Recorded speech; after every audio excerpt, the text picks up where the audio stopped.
Graduated from Rowan University in the spring of 2022 with a sports communication and media degree. I got to actually call minor league baseball and G League basketball games while I was in school. And then I graduated, and as soon as I graduated, I went to NFL Films in Mount Laurel, New Jersey. And as much as I loved that experience, I miss putting on the headsets. I decided, you know what, talk is cheap. I have a laptop that's in my house, and so 21 months later, here we are, still on YouTube, calling games and building an incredible, loving community on here with the people that I call my Philly freaks with a capital P and a capital H. We go live for every single Phillies, Sixers, and Eagles game, and we do it like old school radio play-by-play style. I'm Jason Joseph, and this is Play-by-Play with JJ. I showed a swung on, barreled it out to right field. Bye-bye baseball. That baby is long gone. Good afternoon, everybody. Hopefully you're all doing well and having yourselves a very, very fantastic day. Ooh, maybe we should turn this down a little bit. Hold up. All right, I think that's better. Let's actually turn the volume, this volume down right here. Okay, I think that's better. Is that better? Yeah. All right, cool. All right. So we got Phillies baseball today going on this afternoon. Phillies are going to be taking on the Detroit Tigers today. Don't know why I wrote down the Yankees in my scorebook, but I did. So we got we got Tigers and Phillies baseball today. The main thing to note is that the Phillies will be pretty much with every single one of their starters. Trey Turner's playing, Bryce Harper, Alec Bohm, Kyle Schwarber, JT Realmuto, Nick Castellanos, Bryson Stott, Brandon Marsh. The only thing that's different is that Buddy Kennedy is out in left field today, so there's no Max Kepler. Zach Wheeler is going to be on the mound. So far during spring training in 2 starts, he has an 11.25 ERA, and that is both against the Yankees.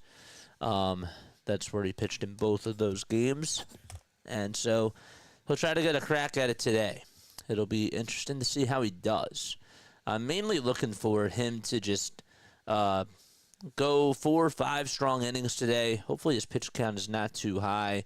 I want him to go deep. I think that today would be a good day for him to try to go out there and give you 4 to 5 innings of just good work. Hopefully he doesn't allow a lot of walks. Hopefully he'll get like 5 to 6 strikeouts or so.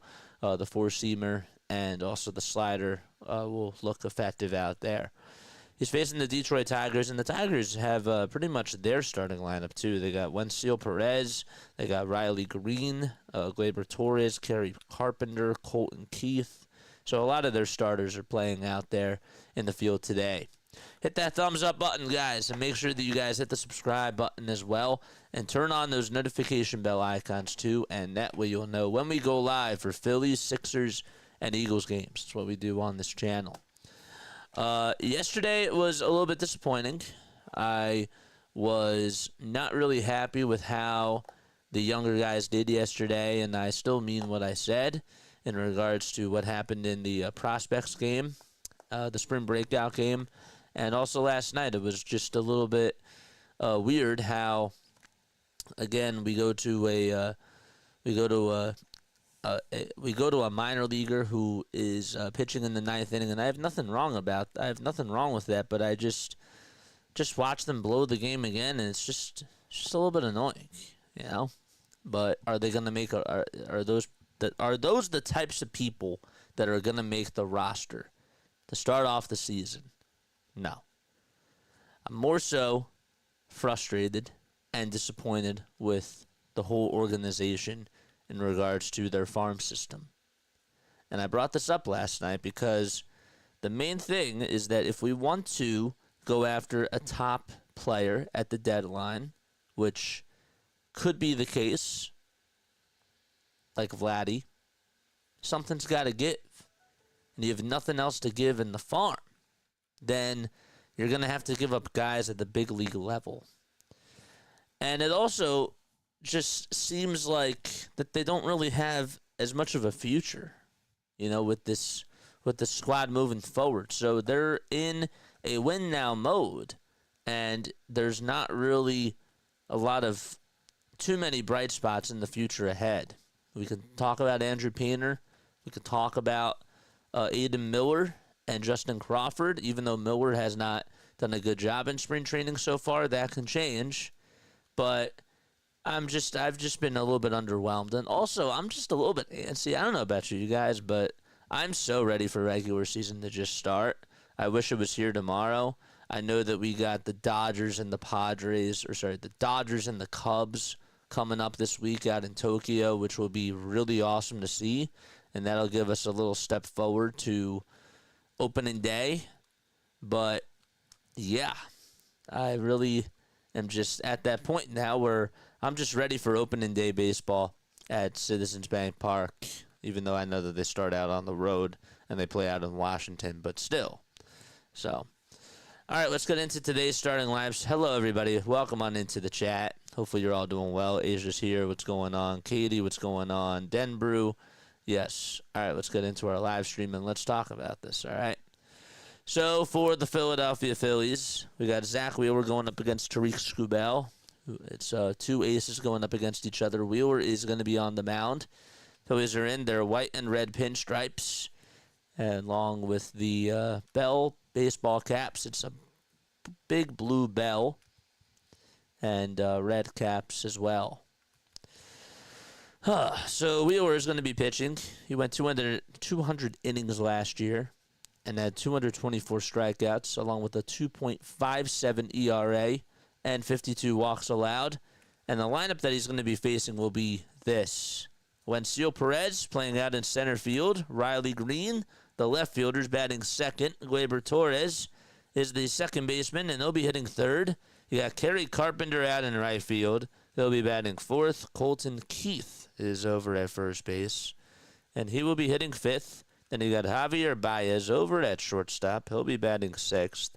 Zach McKinstry right behind him, playing over at third base today. The DH is Jace Young, and then it'll be Jake Rogers, who is catching behind the plate this afternoon. So again, for the Tigers, it's Perez, Green, Torres, Carpenter, Keith, Baez, McKinstry, Young, and Rogers. And that is their starting lineup for this afternoon. All right, let's put this up. and we shall be good to go. First pitch underway, and there's a fly ball hit out over towards center field. Marsh drifts back towards the track, and I'll make the catch. And 1 pitch, 1 out. Start things off. All right. So can y'all hear me? We'll turn this up just a little bit. Okay, I think that's better. That looks better. I want to be more so in the yellow, not in the red. Okay, let's change this. The second pitch of the day is taken for a strike. So 1 pitch, and it was a fly out towards center from Wencio Perez. Riley Green is out there batting on the left side of the plate, and he stares at a 96-mile-per-hour fastball that's outside. Nice. Hit the thumbs up button and subscribe to the channel, folks. 1-1 pitch, and there's a ground ball rolled over towards the third base side, bobbled by Bohm, and Riley Green is going to be safe. Just a routine ground ball for Alec Bohm, just couldn't make the play. Popped right out of his glove. Got his glove down on it, actually hit the heel of the glove, and it took a wild bounce, but nonetheless, couldn't make the play there, and they're going to call it an E5. So that'll put a runner on over at first. That is, if the runner does score, that is not an earned run. The pitch, and it's outside. Phillies defensively, and it's outside. Oops, sorry about that. Defensively for the Titans, it'll be Wheeler on the mound. Behind the plate, it'll be JT Realmuto, as this one is lifted out towards left field, not too deep. Kennedy doesn't even have to move, and he'll be there to make the grab with his sunglasses on. And he throws it in towards the infield and goes back towards the left side of his position.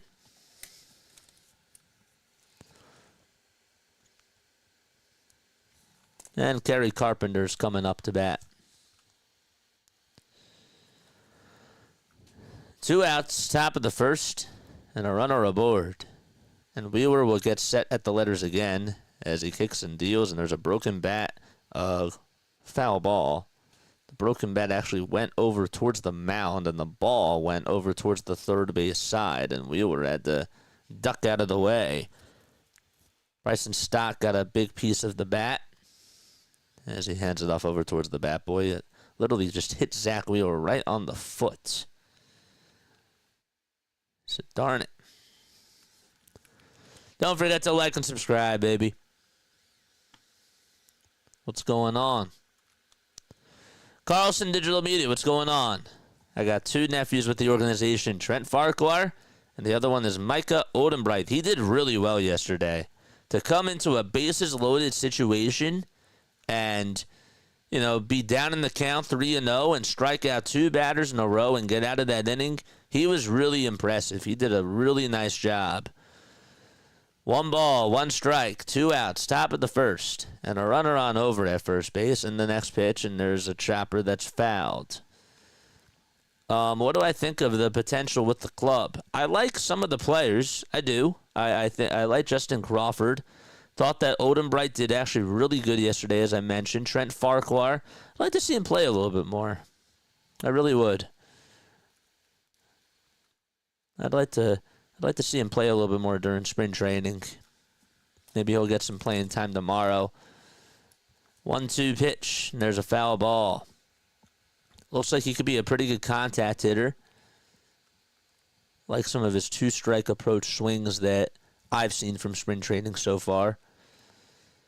1 ball, 2 strikes, and the pitch is a breaking ball that's in the dirt. But congratulations, that's really cool. Carlson Digital Media, shout out to you. That is so sick. 2 balls, 2 strikes. Wheeler gets set above the letters gets the signs from JT and fires the 2-2, and it's popped up over towards the left field side. Kennedy gets under it, but he'll have to play it on a bounce. The throw's going to be made over to third base, and the runner is safe. Riley Green got a good jump and went all the way from first to third, and I thought maybe Kennedy was going to throw it a little bit harder over to third. Not saying that he didn't throw it hard, but I just thought that he was going to be able to throw it more aggressively. The ball did take like 3 bounces. I think a good throw would have gotten him out.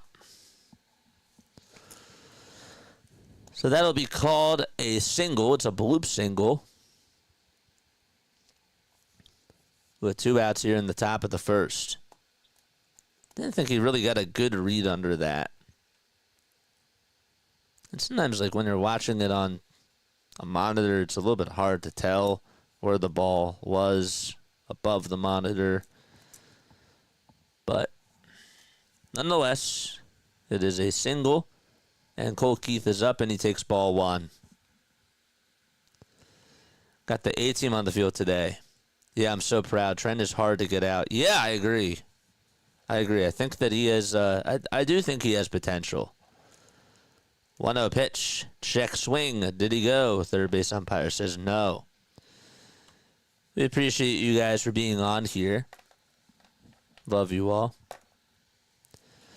We've been doing Phillies, Sixers, and Eagles games for, on this channel for now 3 years. I went to school for broadcasting. 2-0, and there's a line drive hit out towards the left center field gap, and that's going to go all the way over towards the wall. So Green will score. Kerry Carpenter will go on over to third, and now he's rounding third. The relay to the plate is not in time, and that is a 2-run double by Colton Keith.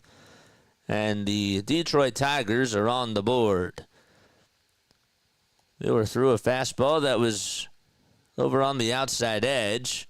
And Colt Keith was expecting that same pitch in that spot and got a very good read on it. That's so cool. Shout out to your nephews. That is so sick.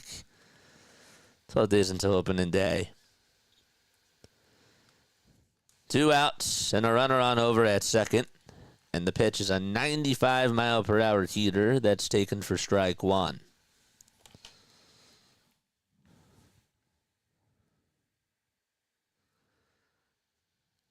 Javier Baez is up to bat. And the 0-1 pitch, and that is up high for a ball. The funny part is that you never know who comes on in and who tunes into your streams. And it's so cool to be able to meet new people on here. I really like that. The 1-1, that is lined foul.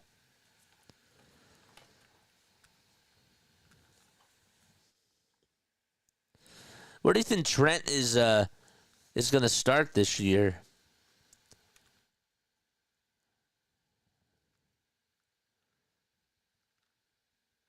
I do hope that he makes it to the big leagues. That'd be really awesome.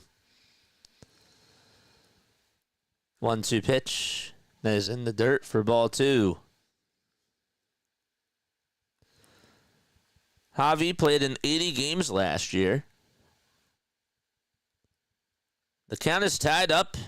There's 2 outs, a runner on over at second. Detroit leads it 2-0. And there's a slow roller hit over towards first base.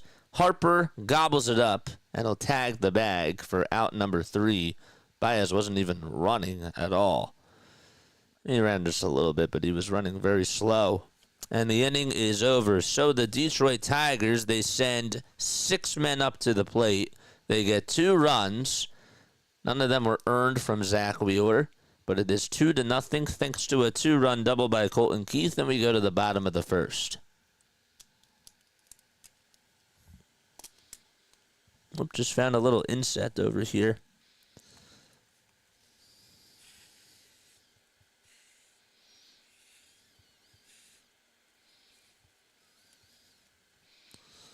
I don't want to kill the guy. I just got here and already I see that the opposing team with 2 runs already. What the heck? Well, that's baseball. That's how it goes. Hit that thumbs up button. Subscribe to the channel. My name is Jason Joseph. I go by JJ on here. You can call me Jason. You can call me JJ. Whatever. But yeah, so a little bit about me. I'm from South Jersey.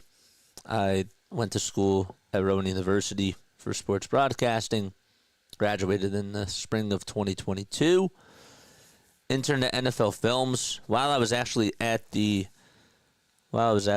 Rowan, I was really fortunate and got to do some minor league broadcasting for the Wilmington Blue Rocks and also for the Delaware Bluecoats, who were the G League affiliate of the Philadelphia 76ers.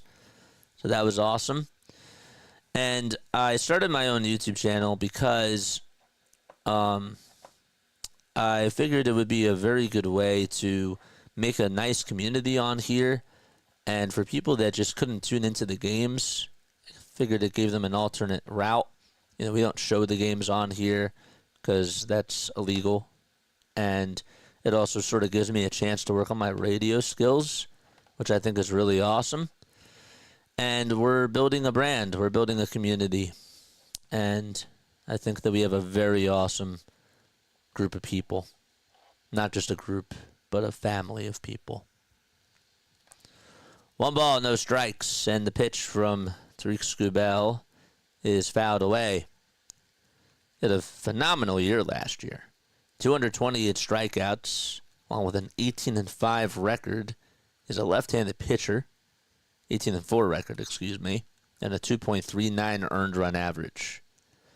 It's from Hayward, California. The count is 1-2 as the next pitch is fouled. So far during the preseason, he's gone 8 1/3 in 3 games started and has allowed 2 earned runs, 1 homer, and has struck out 8. The 1-2 is tapped foul towards the third base side.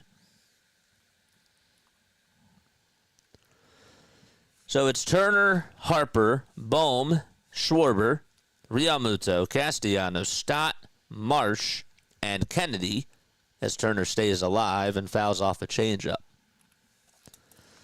That is the starting lineup today for the Phils. It's 80 degrees out in Clearwater. Beautiful day for baseball. Not too sunny, though. 1-2 delivery, swing and a miss. That was at 98 on the upper interior part of the strike zone.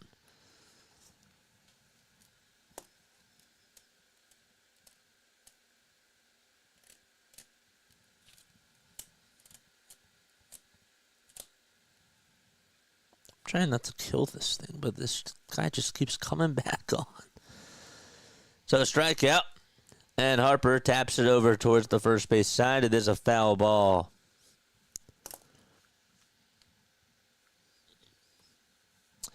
Crew chief for today, it's Dan Iasagna calling the balls and strikes. Got Mark Carlson over at first, DJ Rayburn's at second, and Dan Merzel is the third base umpire.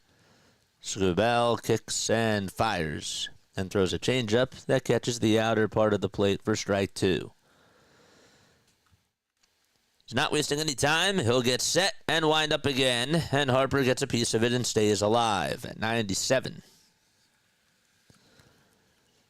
Phillies have their white pinstripes on with red text that says Phillies with blue stars over each eye on the front side. So the 0-2 is hammered out over towards left field, and it'll drop in for a base hit. And Bryce Harper smashes a single towards the opposite way and gets on with a 1-out single. And now Bohm is going to be coming on up to bat. Defensively for the Tigers, catching behind the plate for them today is Jake Rogers. It'll be Tariq Skubal who's on the mound. Cole Keith's over at first base. Gleyber Torres is at second. At third base, it's Zach McKinstry. And Javier Baez is at shortstop. The pitch to Bohm, and it's downstairs. House had a very good spring training, offensively speaking. Hit 280 last year. Had a lot of RBI. 1-0, and he gets fooled on the changeup. And the count is tied up at 1 apiece. In the outfield for the Tigers, they got Riley Green out in left, Wencio Perez in center, and Kerry Carpenter playing right field. It's a very good crowd at a Baycare Ballpark. A lot of red, blue, and green. The 1-1, a changeup that disappeared out of the zone, but Bohm got fooled and is down in the count 1-2. 8 seconds left on the pitch clock, and Scubell gets set above the belt and fires, and it's wide. Phillies play the Tigers today, and then tomorrow it's the Baltimore Orioles that they play at 1 o'clock. The 2-2 delivery to Bohm, and that is a called strike 3 on the outside corner at 98. This guy just pints his pitches perfectly. That's why he's, some would say, the best pitcher in the American League right now. So he has struck out 2 Phillies batters and has looked really good so far. Here comes Kyle Schwarber as he takes a slider that's on the outside edge at the knees for strike 1. Kyle had 38 homers last year, which was 3rd in the National League. Also with a slugging percentage of .485, drove in 104 runs, and lays off on the 0-1. Phillies are down 2-0 thanks to a 2-run double by Colton Keith in the top of the first. They were not earned runs that were given up by Zach Wheeler, thanks to an E5 on a Riley Green ground ball from Alec Bohm defensively. 1-1. There's a strike at the knees again, right down the center of the plate.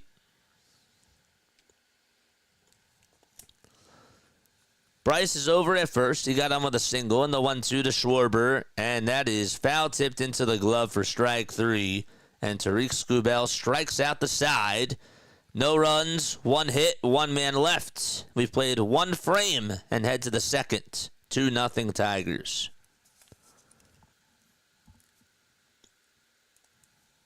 That was a half swing too. He is on.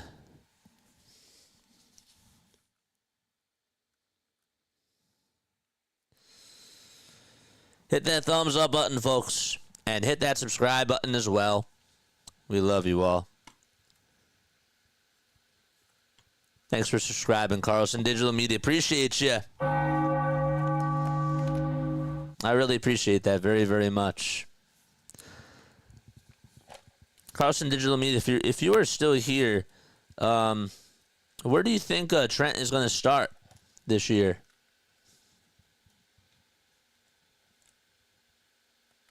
Where do you think Trent's going to start this year?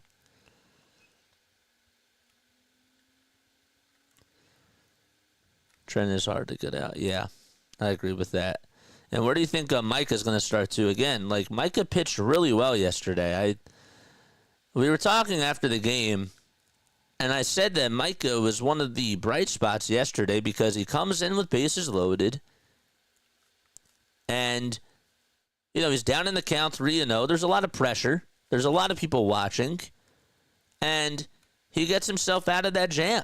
He throws 6 straight strikes. He strikes out 2 batters in a row. Gets the final batter to ground out over to first. That takes a lot of guts to be able to do that with everybody watching you. It's not like when you're in the minors. Of course, you gotta produce. But when there's eyeballs that are watching you, performing under pressure, that takes a lot of guts. And I thought that he pitched his butt off yesterday. We're choking already, says John. 2-0, top of the second. Wheeler gets set and throws a curveball that's downstairs. It's Zach McKinstry who's up to bat, hitting on the left side, hitting .215 with 4 homers and 23 RBI. And the next pitch is fouled back over towards the third base side. So the count is now 1-1.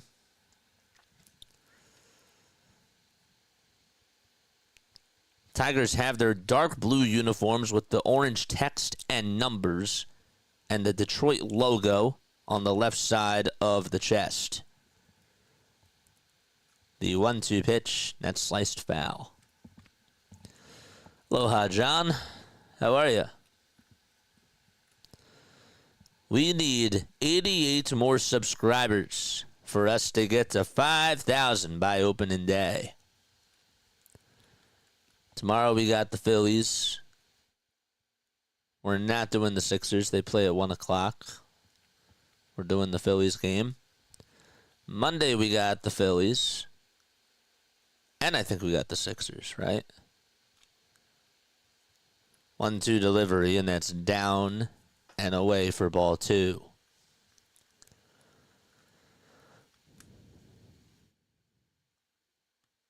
I think Monday is Sixers as well. A 1 o'clock game on ABC. That's Phillies versus Mavericks.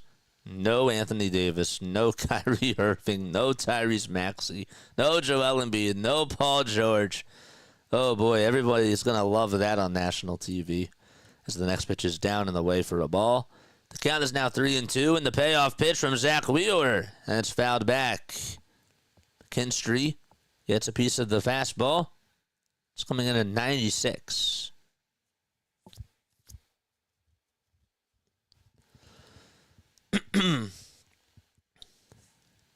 The payoff pitch from Wheeler. And there's a line drive caught by Zach Wheeler. And he gets the out himself.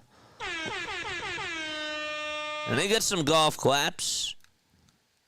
He definitely deserved it. That was a rocket that just came right over to his fielding glove.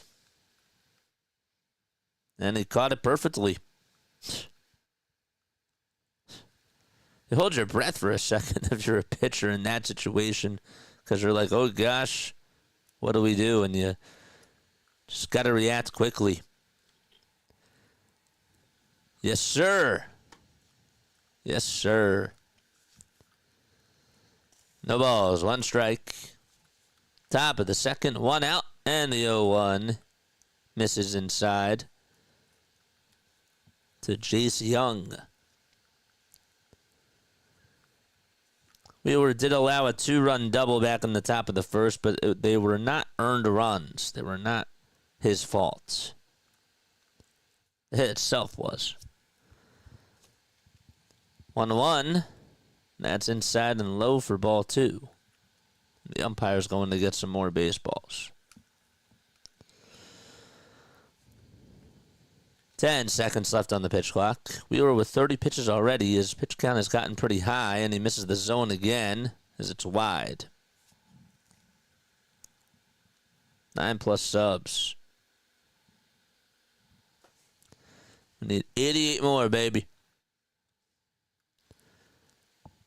12 days left. 3-1, swing and a miss. Good sinker. That certainly got Young off balance. Oof. It's the one thing about cold water that sticks to the coaster. It's like a magnet. Payoff pitch. And there's a pop-up. Hit over towards medium depth center field. Drifting towards his left side is Brandon Marsh. And he catches the can of corn for out number 2.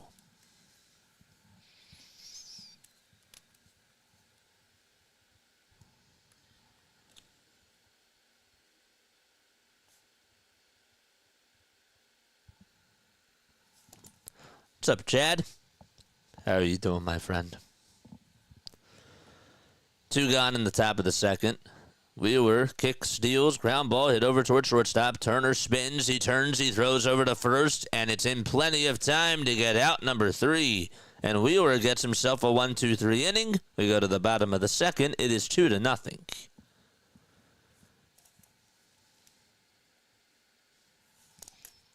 Major League Baseball needs a salary cap. Why? Why? I'm just curious. I'm genuinely just curious. Is it because of the contracts?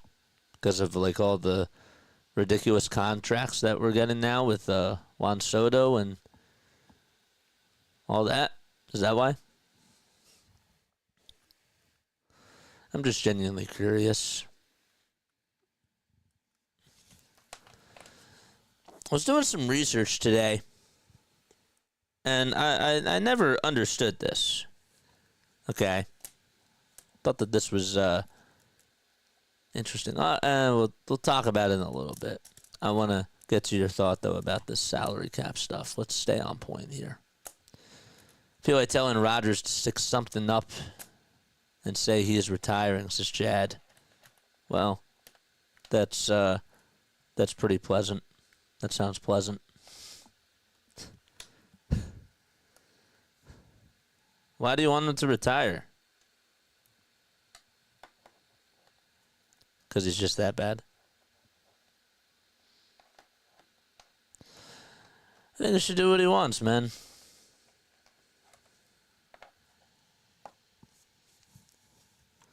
Better for competition. Look at the NFL. The offseason is almost as exciting as the regular season. Sure. NBA has a salary cap, too. That's one way to look at it, I guess. I was thinking you were going to say because some of these contracts are so ridiculous.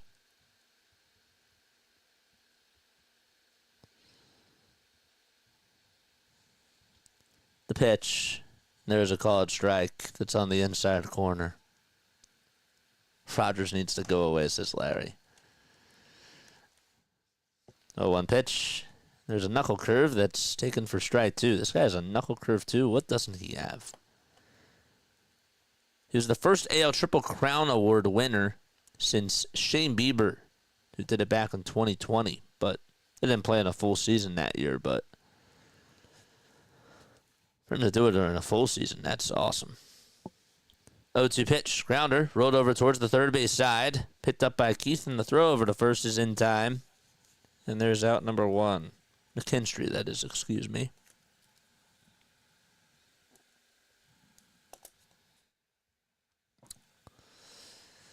Father Time called.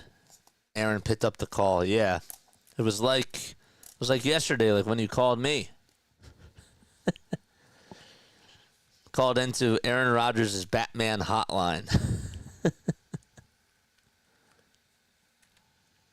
To the hotline, Robin. Let's go. No balls, one strike.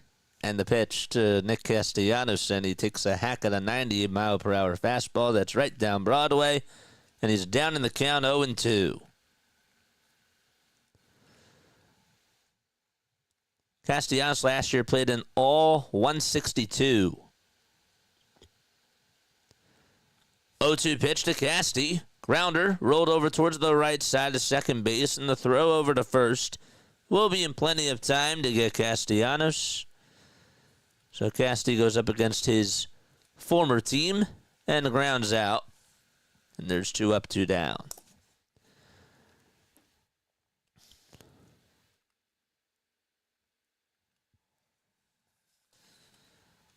Now I'll bring up Bryson Stott. I'm curious to see how he does in this at-bat here again. Going up against a top pitcher. And the first pitch is in there for a strike.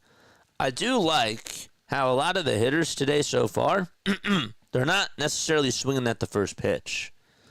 And Scoobow's just throwing strikes. Like right there. There's a slider that's on the outside corner, but it is swung on and missed.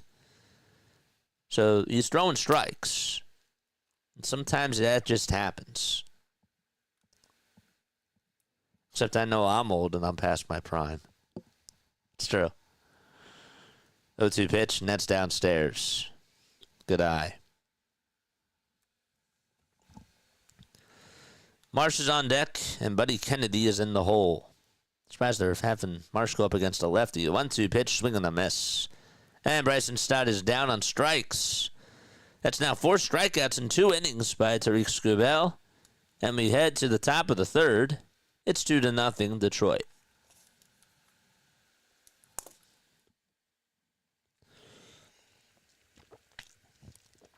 All right.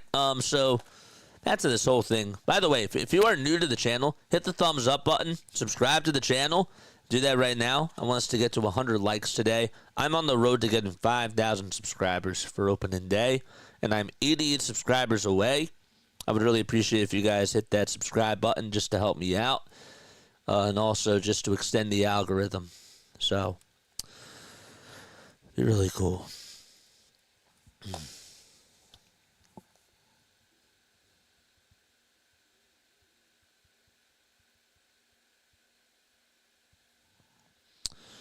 So I was doing some research today. And I was wondering, because I don't know if we ever talked about this on stream.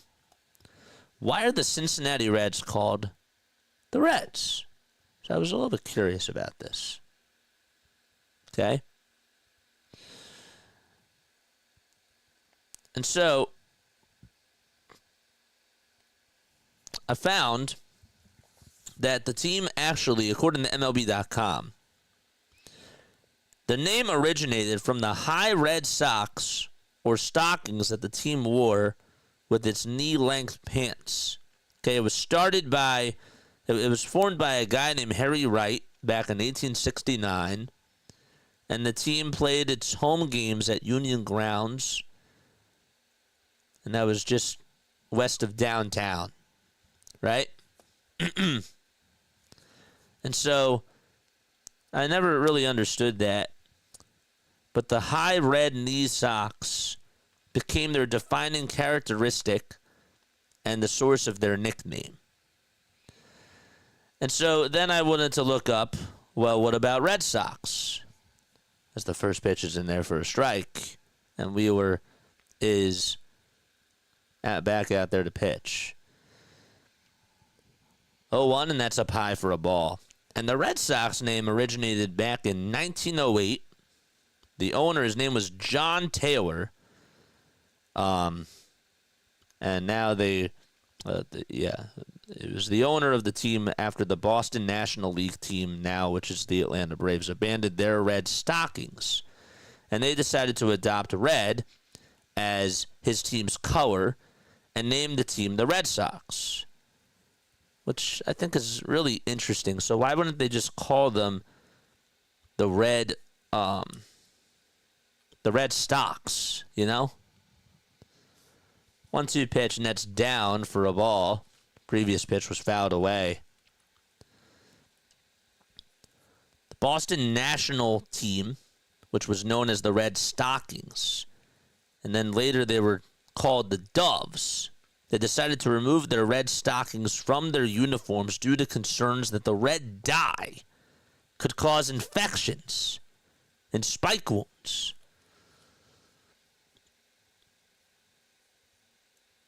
So then John Taylor, who was the owner of the Boston American League team, which later became the Red Sox, saw an opportunity to capitalize on the abandoned nickname and the tradition, and that's how he decided to come up with the Red Sox.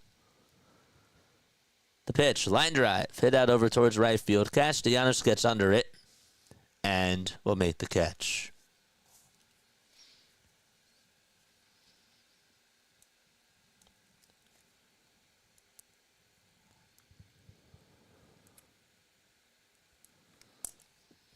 But I was first curious about it because, I was thinking of like all the name changes that we've had in the past, like now it's the Cleveland Guardians. There were the Indians before that. The Washington Commanders now. I was thinking of that that was just one of those teams that just maybe had an origin based off of historic, or that had a different historic context to it, but it was not the case. 1 ball, 1 strike. Last year, Wheeler had a .95 whip and a 2.57 ERA, which was first in the National League. 1-1 pitch, and there's a foul ball. He lost to Chris Sale, though. Still has not won a Cy Young Award, if you can believe that. He's 34 years old. One ball, two strikes, and the pitch. Swing and a foul tip that goes out of the glove. Then that reached 97. JT is catching behind the plate today, in case you're wondering, for our audio viewers. The 1-2 delivery. That is a cold strike 3. Some movement on the sinker at 95. That pitch had a lot of life to it. Batter thought that it was going to run inside, and it just went out over towards the middle of the plate. It sort of had that inner movement and then just late outside movement at the very end. Chris Sale. Chris Sale won Cy Young last year. And I think he won Comeback Player of the Year, too, which he deserved it. There was no doubt about it. The pitch nets outside for a ball. One ball, no strikes. And the windup in the pitch. There's a pitch right down Broadway for strike 1.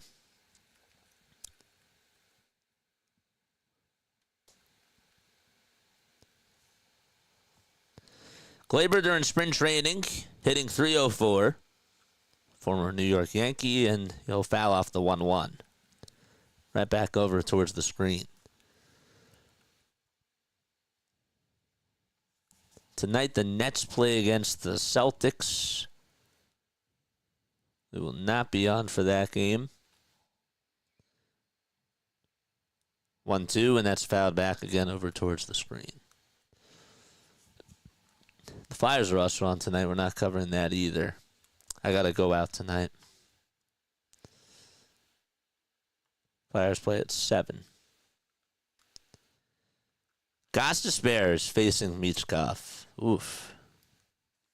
About that. Ghost.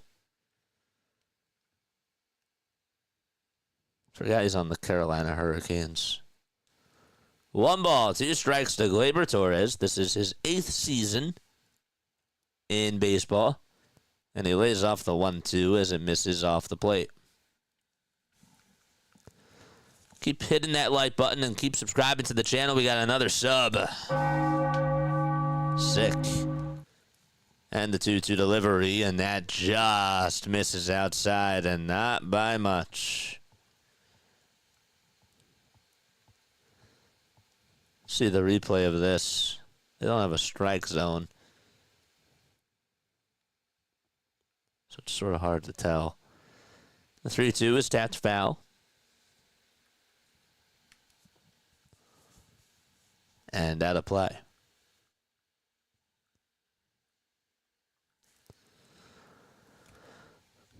Seven pitches in this at-bat to Gleyber Torres. And the 3-2 barely misses again outside. A good at-bat by Gleyber. That's just two good eyes there, and Wheeler just could not get the calls. That is his first walk that he has allowed today. I saw that one pitch that he struck out Riley Green on. Was on a sinker that just sort of looked like it was going inside and then just dipped towards the right side at the very end before it was into the glove of JT. We saw two similar pitches like that on back-to-back pitches to Torres. Here's a slow roller that's grounded over towards the right side. Stott does get there, tosses it over to first, and the inning is over. No runs, one strikeout, one walk, and we've played 2.5 and head to the bottom of the third.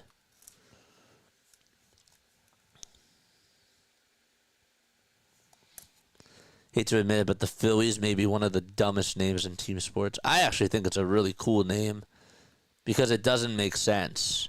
And it fits our city because our city does not make sense. I think it's kind of fitting, not going to lie. You know? When you really think about it, like, what is a Philly? What is a Philadelphian?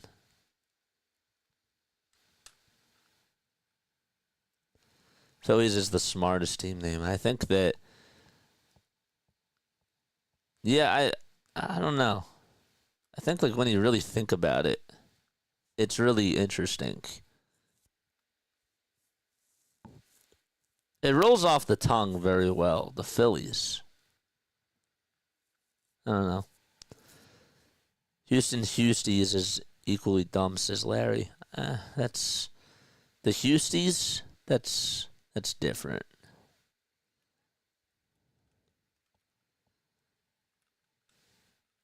We've reached 100 messages today, according to the restream. They want us to celebrate.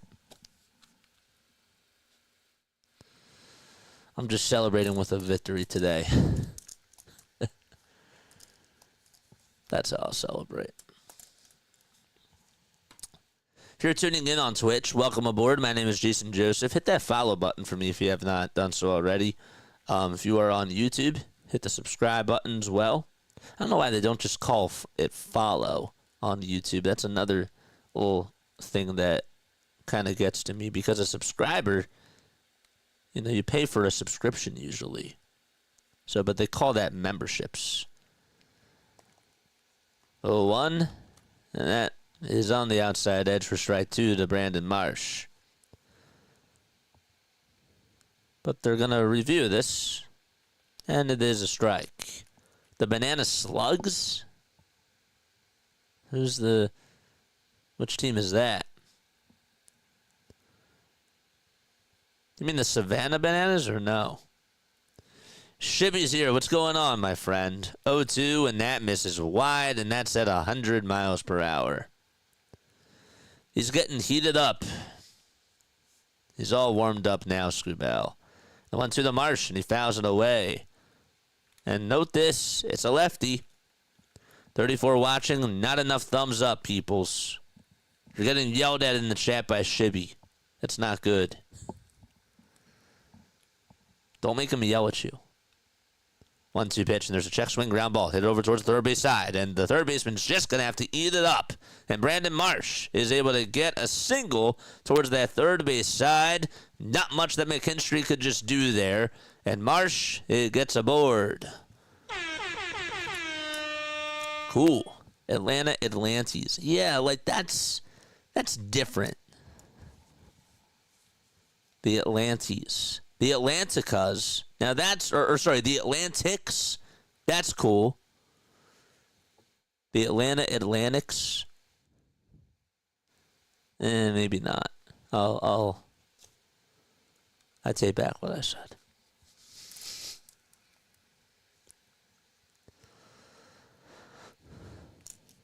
One ball, no strikes. And the pitch is high for a ball. I call Santa Barbara. It's Buddy Kennedy, who batted .272 last year in the minors. Also had a slugging percentage of .458. Marsh leads off over at first, the 2-0 pitch. And Buddy Kennedy pops this one up over towards right field. It's carrying a little bit, but it's not too far. Back over towards the track. Kerry Carpenter will have enough room and he'll make the catch. The Yorkies.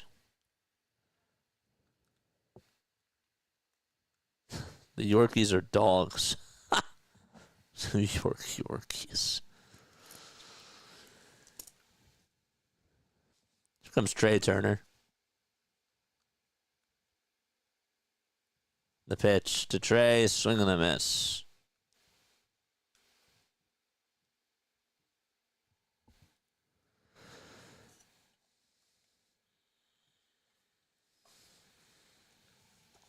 No balls, one strike, one out, bottom of the third. Runner on at first, and the pitch to Trey. Line drive hit towards left center field for a base hit. Marsh is rounding second, and he will go over to third base easily. Trey pumps the brakes. The throw is drawn over towards second, and there is runners at the corners for the Phils. All right. Some of these pitches have been missing at spots from Scubell, and he was cruising along in the first two innings, and during this third inning here, he's just had a little bit of trouble.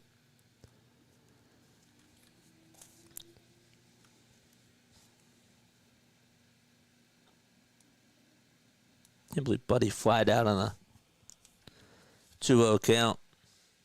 But good for Trey, and here's the pitch to Harper. Line drive hit out over towards left field. That's going to drop in for a base hit. Marsh will score, and the Phillies are going to be on the board. They're down 2-1 on an opposite field RBI single by Bryce Harper.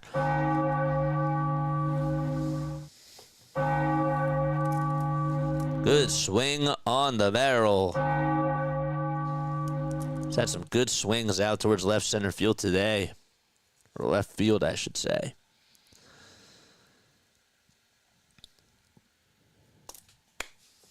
All right. Phillies are batting around. That's what you do when you see him for the second time.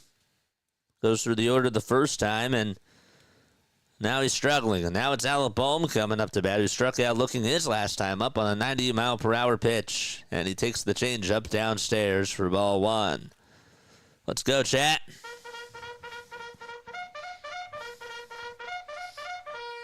Charge! I have to turn this up a little bit for y'all. 1-0 pitch to Bohm. Ground ball hit over towards second base. The flip over to shortstop. There's one. The throw over to first in time. And the inning is over. A 4-6-3 double play is what ends it. And we head to the fourth. So it's 2-1. Detroit. Phillies get a run back, though, on an RBI opposite field single by Bryce.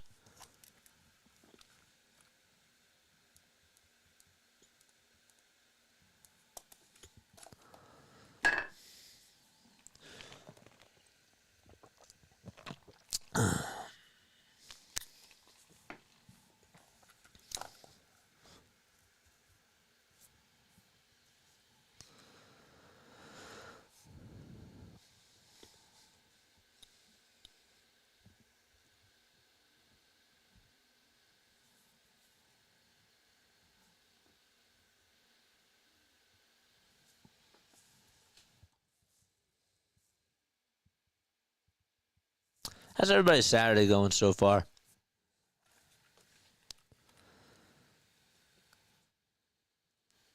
Guys got any plans for tonight or today? Let me know. New Orleans has no soul.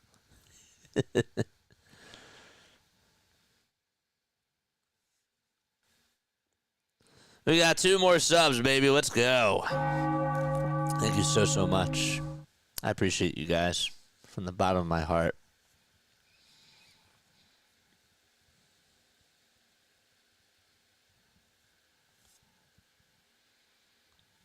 What's going on today for y'all?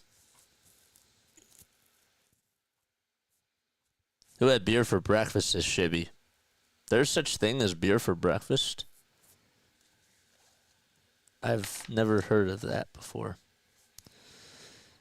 Larry says, who didn't? Beer for breakfast? What the? First of all, like, what the? Beer for breakfast? And second of all, like, what type of beer would you have just to start off your day?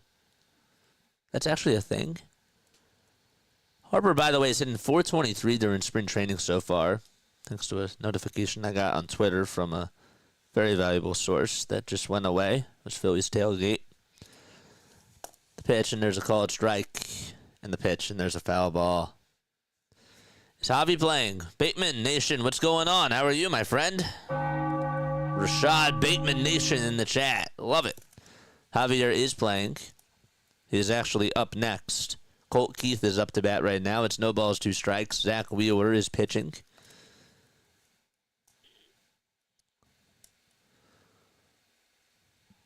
And the 0-2 pitch, there's some shadows now, and that's fouled off. Captain Crunchbeard, duh. Well, I don't know if a lot of people would have thought about that. Oh, funny. 0-2 pitch. That's down. Wheeler hasn't really gone to the splitter too much today, but he decided to go to it there. Still ahead in the count, 1-2. Infield shifted over towards the right side. Turner's actually playing up the middle from what they showed us. And the 1-2 pitch, and that is launched out towards left center field, and then it'll drop in for a base hit. Marsh does cut it off, and he throws it to the cutoff man. And Cole Keith retreats back over to first, and he gets on with his second base hit today. Had a 2-run double out towards the left center field gap his first time up. And now it's Javi Baez, who will follow up after Colton Keith.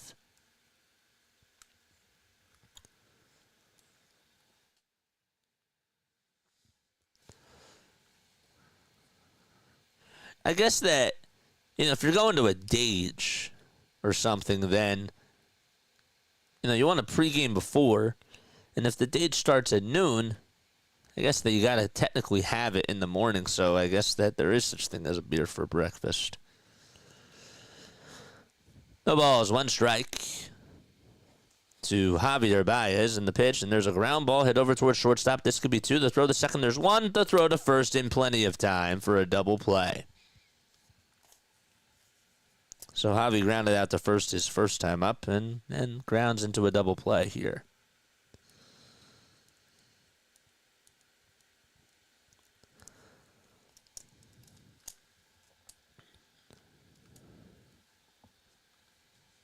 Good pitch, too, by Zach. Not too shabby from Zach today. Just the little hiccup in the first. You figured that was going to be it. In the pitch, there's a fly ball hit out over towards right field. And Castellanos will get underneath it as he backpedals and will make the catch just shy of the track. The inning is over. We head to the bottom of the fourth. No runs, one hit. And the Phillies are coming back up to bat.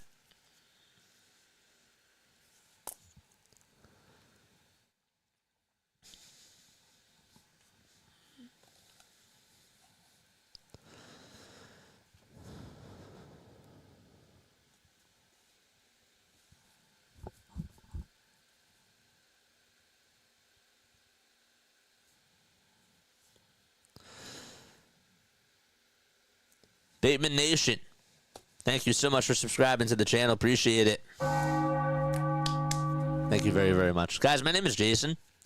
All right, I'm from South Jersey. I have been on YouTube for this is our third season of doing Phillies baseball. We've never done spring training before. We're doing it this year. We want to get to that 5,000 subscriber marker before spring training. We've also been doing the Sixers. We've been doing 76ers basketball games. They're awful. We've been also doing Philadelphia Eagles football as well.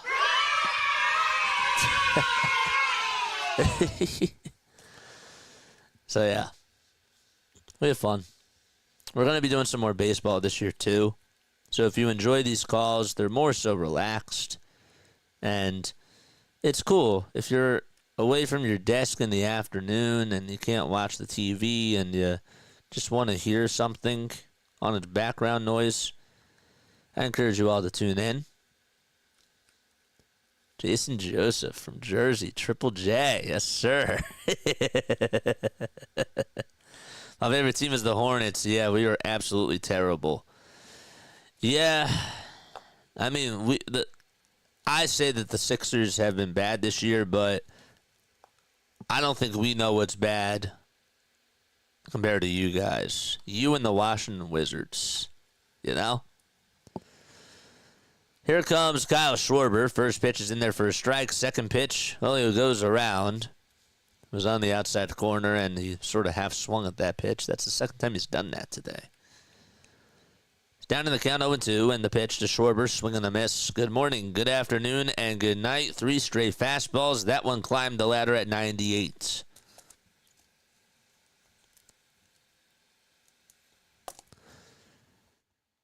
He's just one of those players that has struggled in spring training. I know he had that 3-run homer the other day, and it was nice to see him hit a home run, but he's been off to a very slow start. Not saying that I'm worried. Not at all. Because I still expect June Schwarber to be a thing. First pitch to JT, and that's a called strike, and he hesitates a little bit, wondering if he should challenge that, and he decides not to. Hey, we're better than the Wizards. That's true. That is true. 0-1 to JT, and there's a high hopper hit over towards second base, and the throw over to first is in time, and JT is out by a step. 2 quickies. And Castellanos is due up next. Hornets more like fruit flies. JJ, you never heard those ads? Beer isn't it isn't just for breakfast anymore. No, I've never heard of that before. I need to get a life. I do. Like there's certain things that I'm not caught up to with pop culture. Seriously. This is what just watching sports does to me. But even like on the commercials, no. Maybe I have, but I just can't think about it now. Maybe my mind's just blank. First pitch to Casty, it's fouled back. Second pitch, he hits a slow tapper over towards the third base side. It is a foul ball, and Scubell, as soon as it rolled foul, he just put a glove on it and shoveled it over towards the dugout.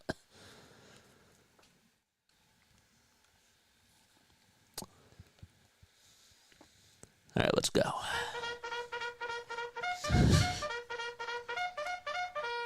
George! Triple J from one JJ to another.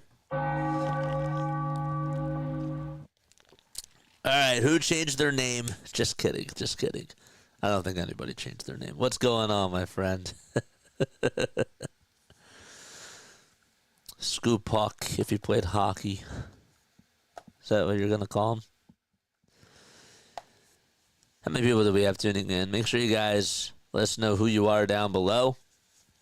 I'd really appreciate that. Got 5 people watching on the vertical. That's cool.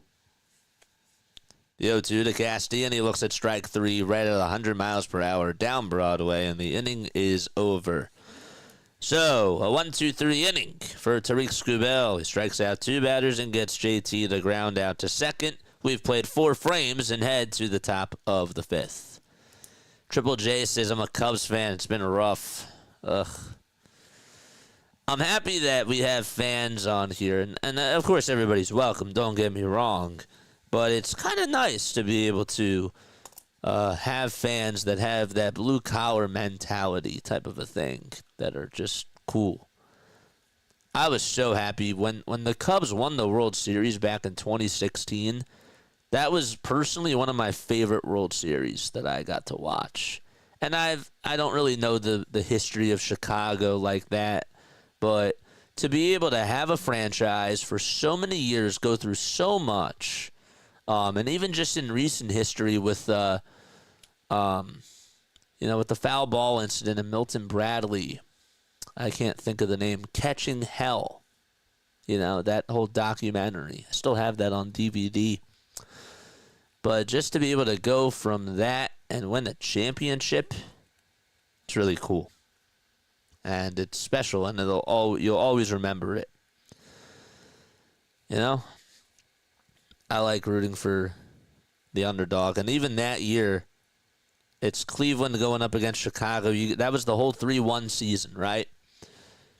That was the whole year where OKC was down 3-1.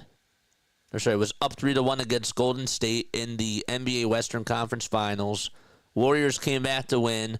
Warriors were up 3-1 in the championship against the Cavs, and the Cavs came back, and LeBron James and Kyrie Irving came back and beat the Warriors. And then you guys were down 3-1 in the World Series. And then my favorite tweet of all time, it's not my favorite tweet, but as soon as the Cubs won the World Series, Draymond Green posted on Twitter, 3-1 sucks. The pitch, nets down and inside for ball 2. Yeah, Dexter Fowler's leadoff homer in Game 7. That was sick. I am a freak. I am a sports freak. I can officially classify that as myself. I have problems.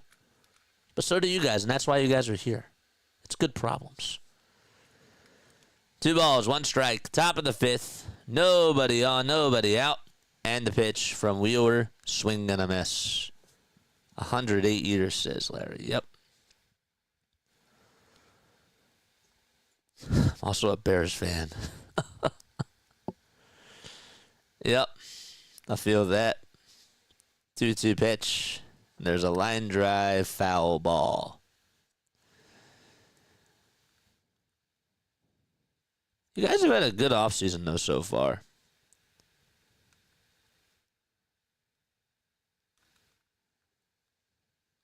Two-two pitch. There's a swing and a miss, and Zach Wheeler goes with the cutter at 89 miles per hour. One strikeout. Two strikeouts for Zach Wheeler today.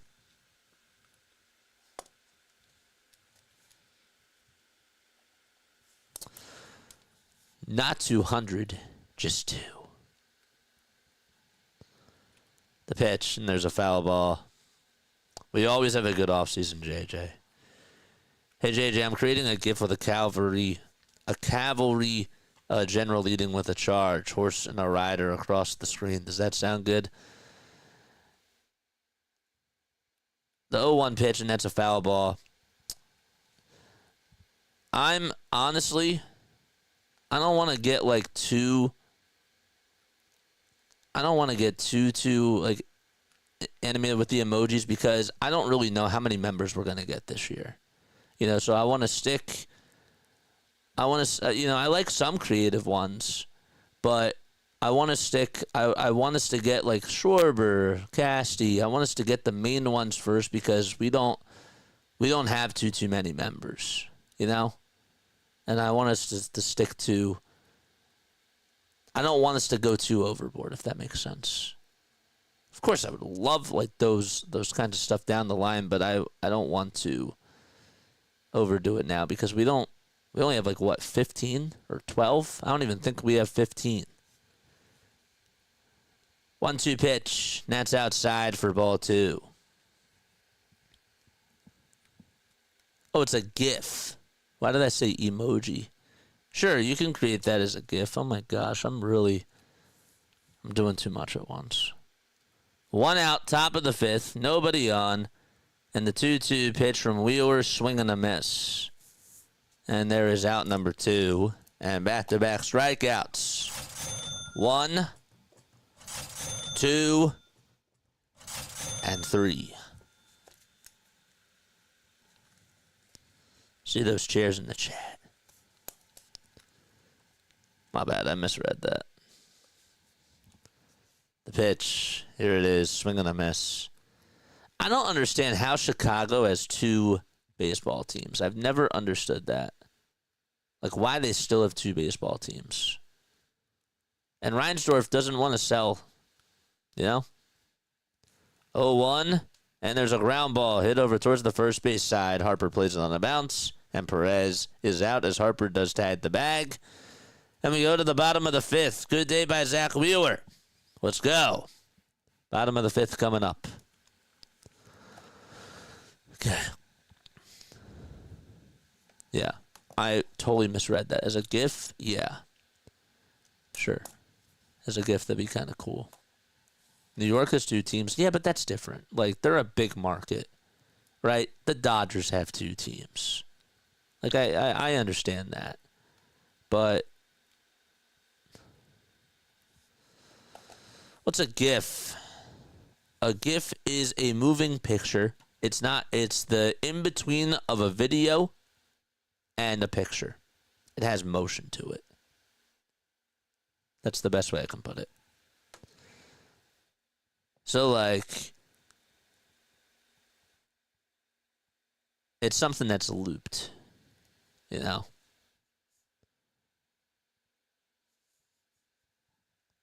Is that a good way to explain it? They call it a graphic interchange format. They're animated, moving image files. Like Swoop, like when I had like the and then I would have Swoop going across the screen. Philly had 2 MLB teams for a year. Yeah, but like I just don't like the idea though. Like you're separating the city. The city I like having just one team to root for. I would hate it if my city was divided and they were like, you got to root for one or the other. I don't like that. But for like New York and LA, I get it because they're so big. But for Philly, it doesn't make sense. Chicago, I don't think it makes sense either.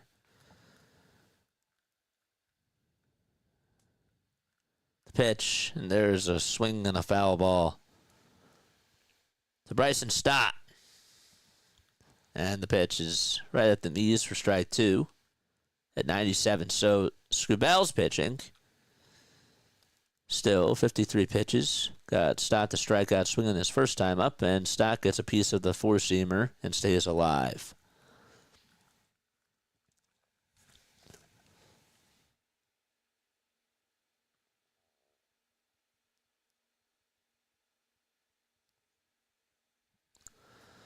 The 0-2 pitch, check swing. Did Stott go? They say no, sir. He did not.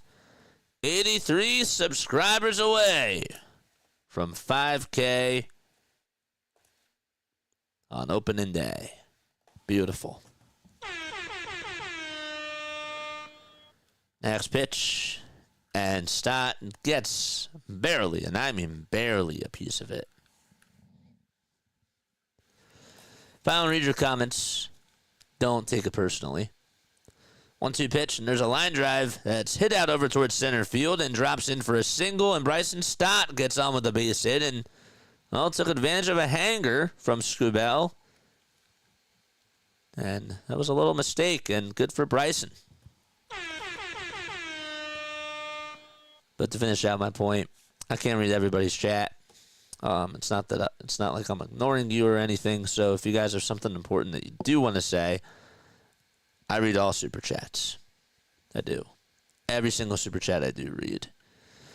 Here's Marsh as he grounds this one over towards the first base side. They think about throwing it over the second base. The throw back over to first. Scubell, did he cover the bag? They say that Marsh was safe. The throw was made back over to Scubell. I think that his foot was off the bag, and they're going to call that an infield single for Brandon Marsh. That's his second one today. Wow. That was an odd play. So he hit a bouncer. Keith had to go get it, backhand it, thought about throwing it over to second base. Scubell caught it, and he just did not tag the bag, nor did he tag Brandon Marsh. That's what the umpire said over at first. And so there's runners over at first and second now, and the Phillies have something cooking here. So some small ball action from the quote-unquote daycare. And Buddy Kennedy stares at ball one. That was a mental mistake there from Tariq Scubell. 1 ball, no strikes. The pitch to Buddy. Foul ball.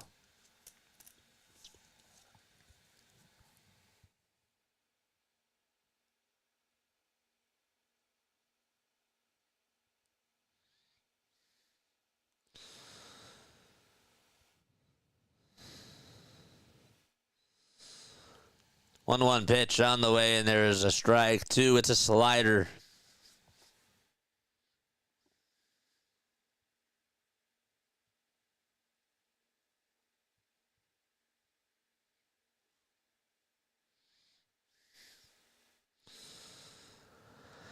Here's the 1-2. There's a fly ball that's hit out over towards right field. Kerry Carpenter gets underneath it with ease, and he'll make the grab. Stott tags from second. The throw is drawn over to second base, but Stott will easily go over to third. Marsh retreats over to first, and the runners are over at the corners.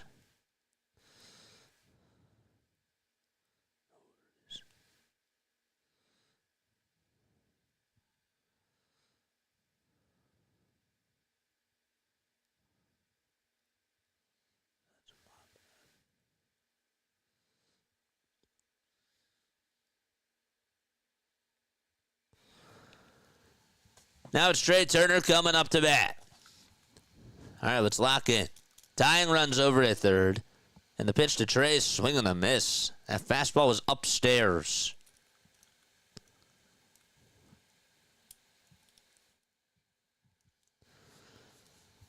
No balls. 1 strike to Trey Turner. Trey's 1 for 2. He's singled back in the third. And the 0-1, he swings and misses at another fastball upstairs. Not by much. It's at 99. It's not like these pitches are way too high. Just getting them at the high level with the fastballs. Put it in play and try to get a sac fly here. 0-2 to Turner, and he lifts this one out over towards center field. This will be deep enough to score the runner from third. The catch is made, and Stott tags up. He'll score, and we're tied up at 2 apiece. And Bryce Harper's coming up to bat.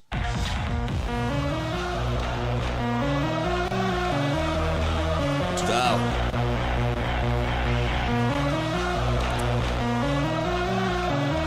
Good swing, too, by Trey.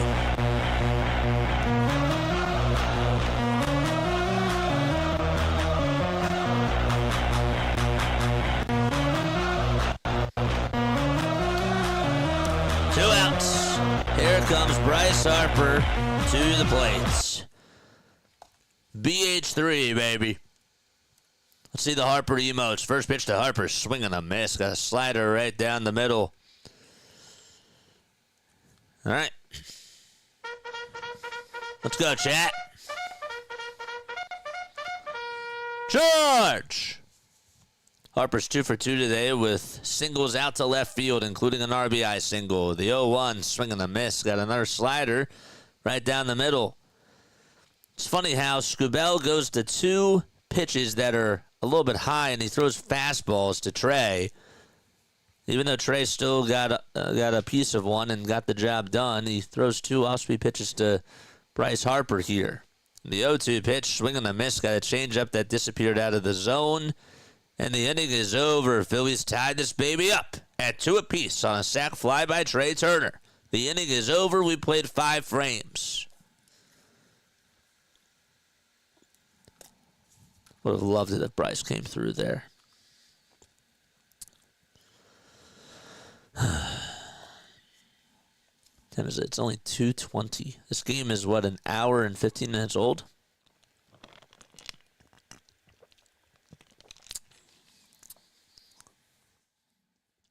Did you guys see the video of Paul Skeens reacting to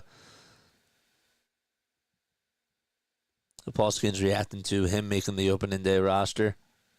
It's funny, they saw Bubba pitch yesterday, and they saw it on the TV as soon as Skeens was called into Derek Shelton's office.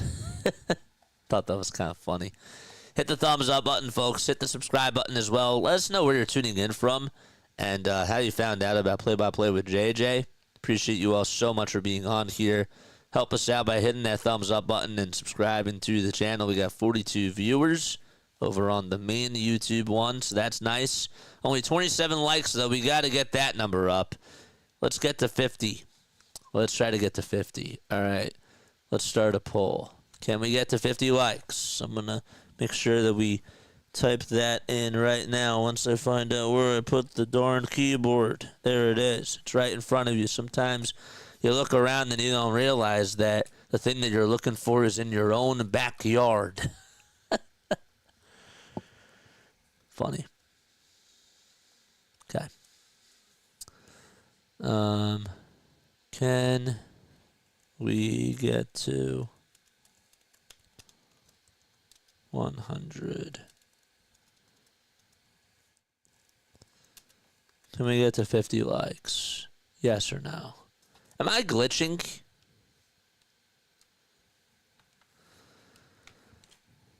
Please let me know. I found JJ from Philly Take with RB. That is correct. I remember that now.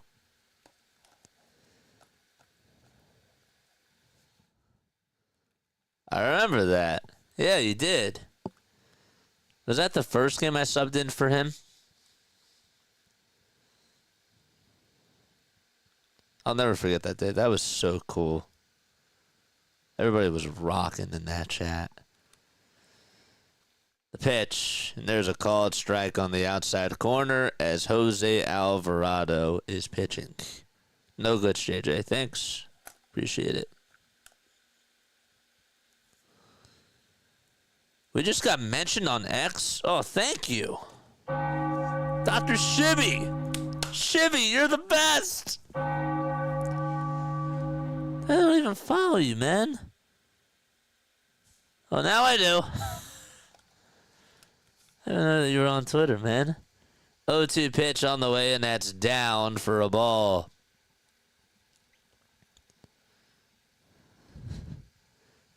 Alvarado last year at a 4.09 ERA. Did have 13 saves, though, which did lead the team. The 1-2 delivery. Swing and a miss. That cutter was filthy. It disappeared out of the zone and looked like it was a slider. Holy cow. This guy is on. Oof. Is Jose Alvarado back, man? Is Jose Alvarado back? Or is it still too premature? 1 out, top of the 6th, the pitch. And that's at 102 miles per hour, but it's low. I think he's back. Hasn't reached 102 in like 2 years. 1-0 pitch, that's 101, and it's a called strike. Right down the middle.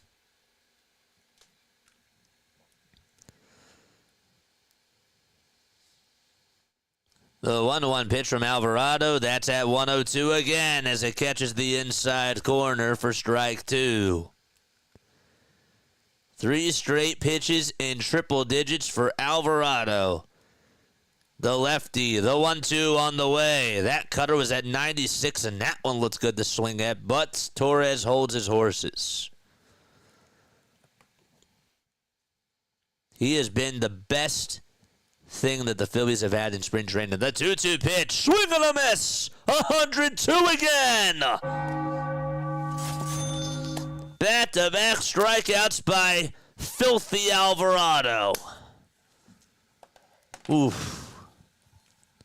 It's getting hot. Summertime isn't even here yet, Jose. It's not even summertime yet. Chill. Chill. First pitch here, and it's at 102, and it's down again. Don't throw the arm out, though. 102 is how many likes we need. Dude, thank you so much for posting on Twitter. That's so sick. Next pitch, that's at 101, right down Broadway.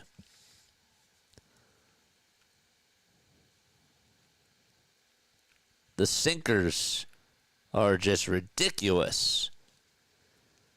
1 ball, 1 strike. He's not even sweating, but he will call for time.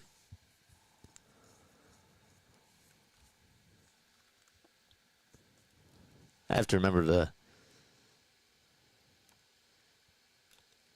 So if you could cut those 2 strikeout calls, I would appreciate that. Oof. 1 ball, 1 strike. They just called for time. Alvey kicks and delivers, and it's in the dirt. Another cutter that misses. The cutters he's been throwing down and away for the most part. But the one that he had was a little bit higher than the rest of the pitches, was really good. 2-1 pitch, and that sinker just misses down for ball 3. 101. Jose's throwing 102 in March, folks. 3-1 pitch, and that's fouled away.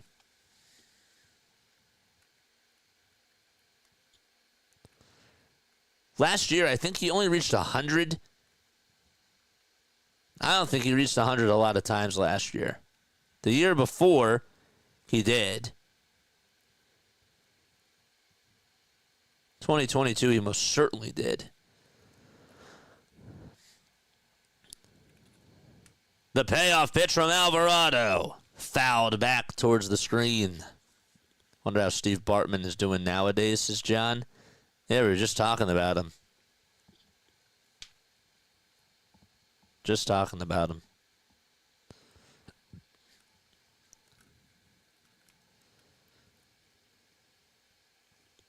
Alvarado takes a quick breath, gets set just below the letters. The payoff pitch from Jose Alvarado. Swing and a miss. He struck him out. He strikes out the side, goes with the cutter, and Alvarado gets all smiles from the dugouts.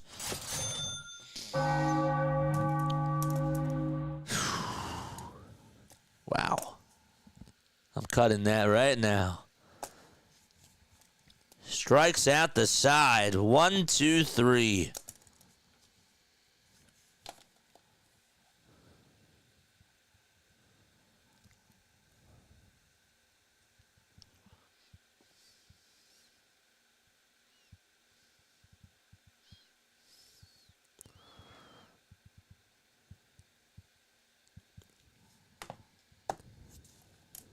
Wow.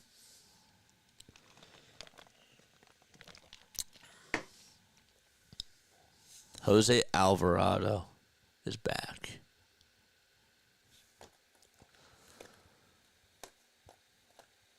Say it louder for the goon hacks in the back, says Liberal Tear Creator.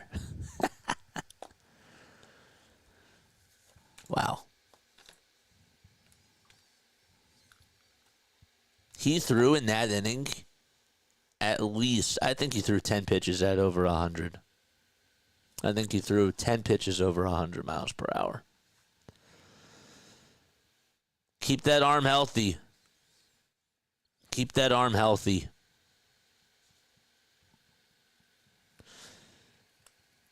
Is Alvarado the closer?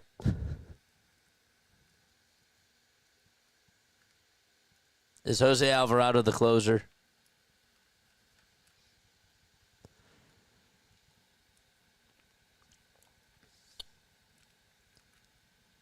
Let me know in the chat. Is Alvarado the closer now?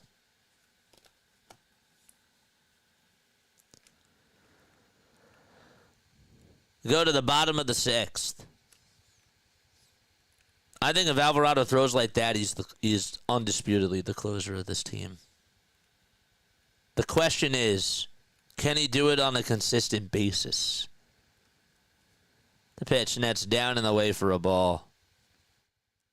If only we had this last year, I think that we could have had more depth, even more depth with the bullpen. 1-1, swing and a miss. It was actually a foul ball, excuse me. Larry says to start the season, yes.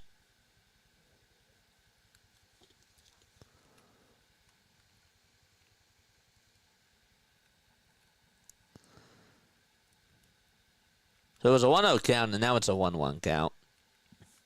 We're in the bottom of the 6th inning. It is 2-2.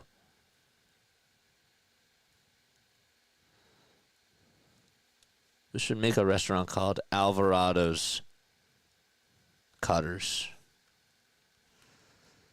1-1. Foul ball.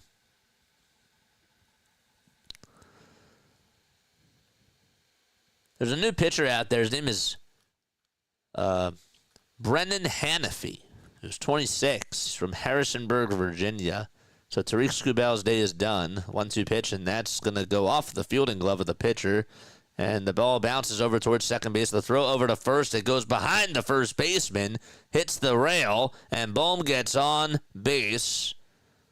And I think that they'll call it an E4. That's going to go down technically as a 1-4, I guess, infield single, right? Because it went off the pitcher's glove. Yeah, they call it an infield single for now. Okay. The pitcher actually, looking at the replay, he just threw his glove on it. I don't know why. He wanted to just, I guess, get some sort of resistance. I don't even know how he had time to throw the glove down. Like, take his glove off and just throw it at it. That's really weird. Jose Alvarado just pitched another scoreless inning. He struck out the side and threw 9 pitches that were over 100. That were over 100. He hit one that was exactly 100. No balls. 1 strike to Kyle Schwarber. So we got a runner on over at first. 0-1 to Kyle. That is low and away for ball one.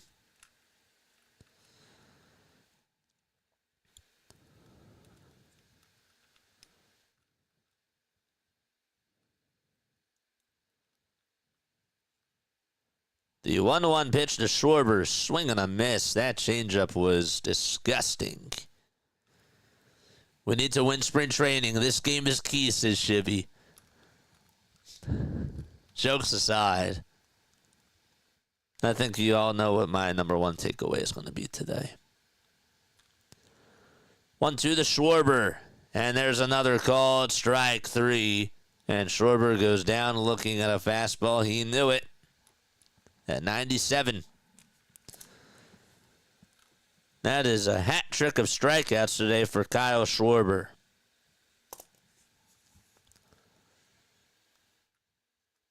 They're throwing him a mixture of pitches, too. Alvarado this spring. A 0 ERA and a .83 whip. We're going to dissect his pitches after this game. We're going to do that. First pitch to JT is taken for ball one.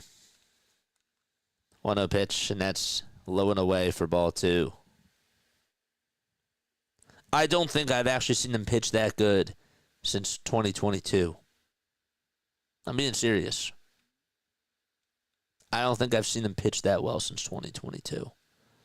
This was his best performance that he's had in possibly the last 2 years.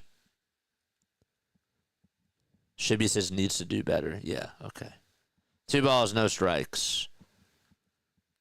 Bottom of the 6th. 1 out. A runner on over at first. And the pitch. And that's inside for ball 4.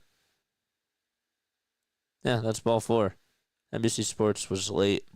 Missed a pitch. And so JT gets on with a walk. Guess it was more like a 3-pitch walk.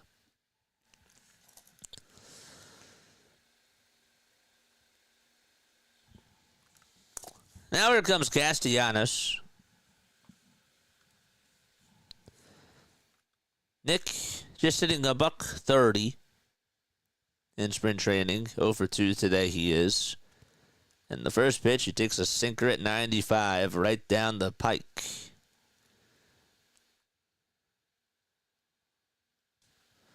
Saw that Matt Waldron, who pitches for the Padres, has an oblique strain. He'll be missing some time. 0-1 pitch, ground ball hit over to second base. This could be 2. The throw, the shortstop, there's 1. That's second, and the throw over to first in time. And that is the second time today that the Phillies have grounded into a 4-6-3 double play to end the inning. The guy who was stranded over at third base, Alec Boehm, did it the first time. And, well, we go to the 7th. It's still tied up at 2 apiece.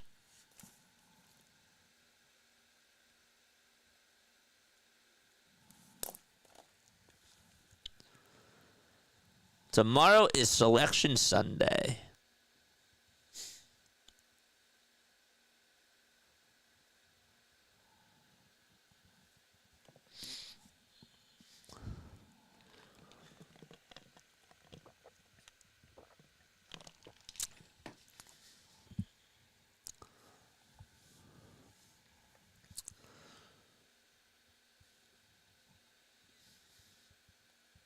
Oh, oblique is Wes Wilson's injury, right? I'm 95% sure. I'll fact check. It is also oblique, yes.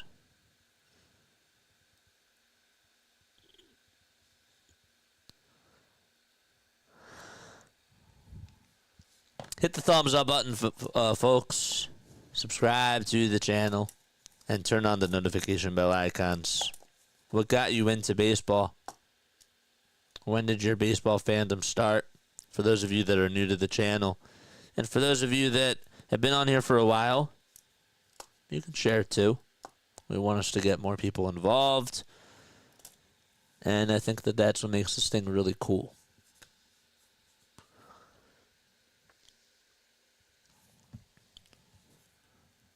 Listen to this. This is from Jeff Kerr.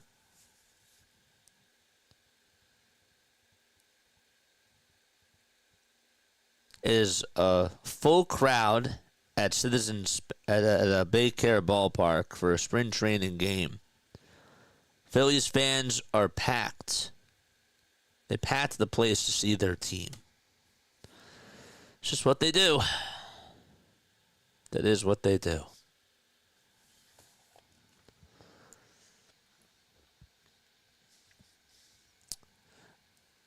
Another guy coming on in, it's Jordan Romano.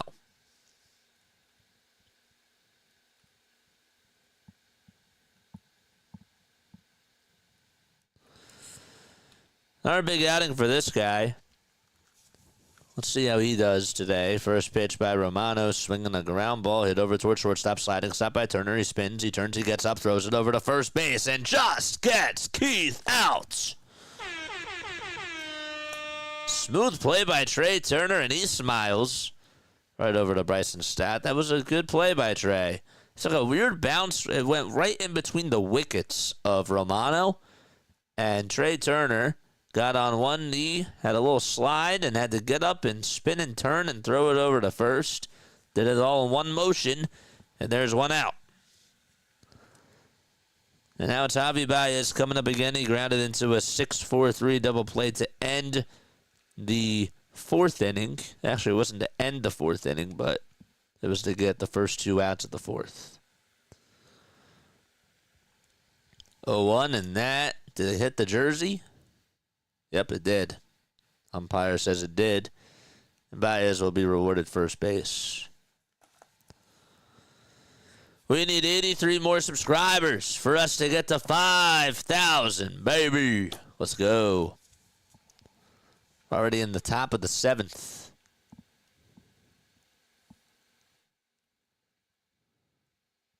Actually hit him right on the elbow guard. Oof.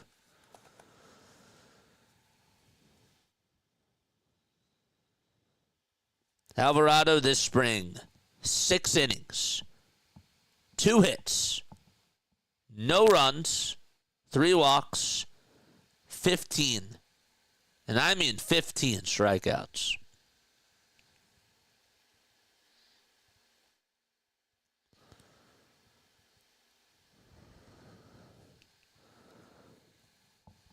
One ball, no strikes, and the pitch. And there's a slider at 85. For strike one. Next week, if you are going to be on very early on the East Coast, we will be up and ready for the Tokyo series. If you want to get up with me early in the morning, or if you have to go into work early, or if you have to go into school,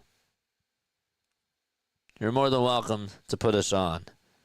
The game begins at 6 a.m. on Tuesday and Wednesday. 1-1 pitch. That's a called strike. Throw over the second base. It's a little bit wide. Turner went to go cover the bag, and Bryson Stott was there to back him up. That throw was way too far towards the left side for JT to throw it. It was a bad throw. Thank goodness Stott was there, because if he wasn't, that thing goes into the outfield. McKinstry's in the box. Baez swipes second. Is the go-ahead runner. Romano comes set above the belt, kicks and fires the pitch, and that's fouled back. He's throwing 96 with a four-seamer.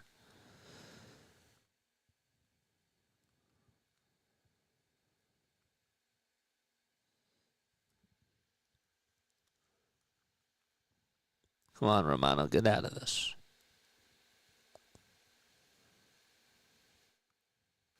The 1-2 delivery, swing and a miss.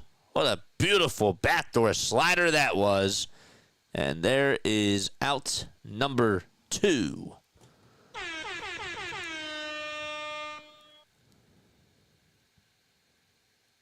Wow.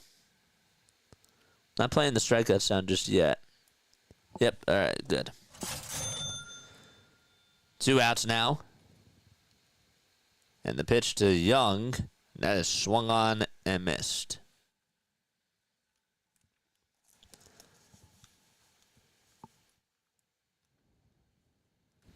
Two outs, top of the 7th. Runner on at second. The next pitch, another nice slider that swung on and missed. That slider has a lot of life to it. The spin that he's been able to put on that, you can just see that the velocity just looks so deceiving.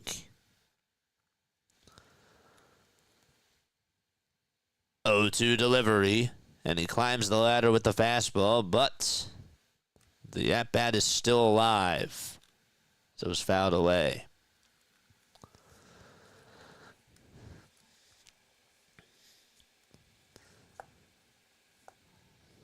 No balls, 2 strikes. Go ahead, runner is in scoring position. 2 outs, 0-2 pitch. It's a slider in the dirt, and the batter says no thank you.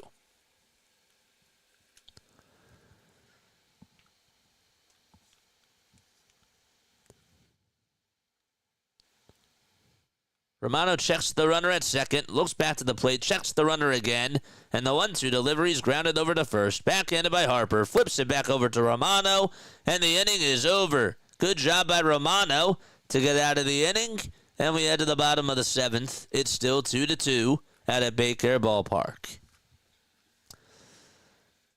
Very good.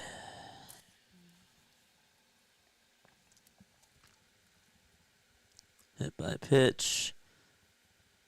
Kinstry strikes out, and Young grounds out to first.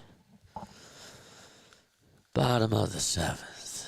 All right, let's take a look at some of the out-of-town scores, shall we? Hit the thumbs up button, subscribe to the channel, folks. Mods, I need y'all to be active, man. You know, you can talk to people and chat. That's cool, but remind everybody to like and subscribe. Always remember to do that. Never hurts. Let's get more and more people on here because it's easy to forget. So hit that thumbs up button, subscribe to the channel, folks, and turn on the bell icons as well. We got 35 likes, 47 people watching. We got to get to the 50 marker. That was the question that we had in the poll, and we need 12 more. Come on, man. The only way for us to get more people on here is to get more likes. That's why I emphasize it a lot. And I want more people to find out about us. Because they deserve it. They do. They deserve to have good play-by-play available to them. You know? Yes. What was I going to say? Oh, yeah, out-of-town scores. Let's do that now. Braves are up 3-2 against the Boston Red Sox. That game is in the bottom of the 6th. Boston's up to bat. Pirates have a 5-4 lead in the bottom of the 4th against the Baltimore Orioles. That game has been pretty long so far. The Yankees lead at 6-4 against the Tampa Bay Rays. That game is in the top of the 6th. The Yankees are up to bat. Cardinals have a 5-3 lead against the Toronto Blue Jays. That game is also in the top of the 6th. And the Astros won earlier today. They won 6-4 against the Miami Marlins. The pitch, and there's a ball to Bryson Stott. Hanfrey still is out there to pitch. Hanafy, they call him. And the next pitch is outside for ball 2.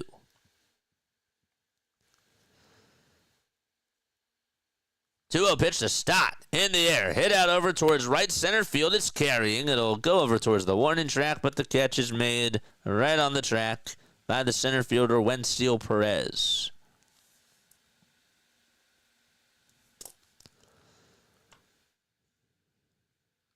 Reach the 2-hour mark. Very good. Keep the likes coming and keep the subscribers coming as well.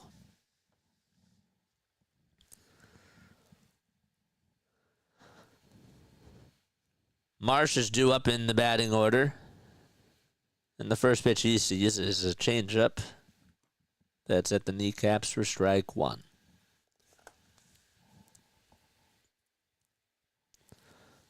The leg kick and the next pitch is down for a ball. Is that a sequel that just flew on by Hanafy? Looked like it was coming right at him and he got out of the way. Marsh is 2 for 2 with a pair of singles and a run scored as well. And the pitch. Inside and low as well.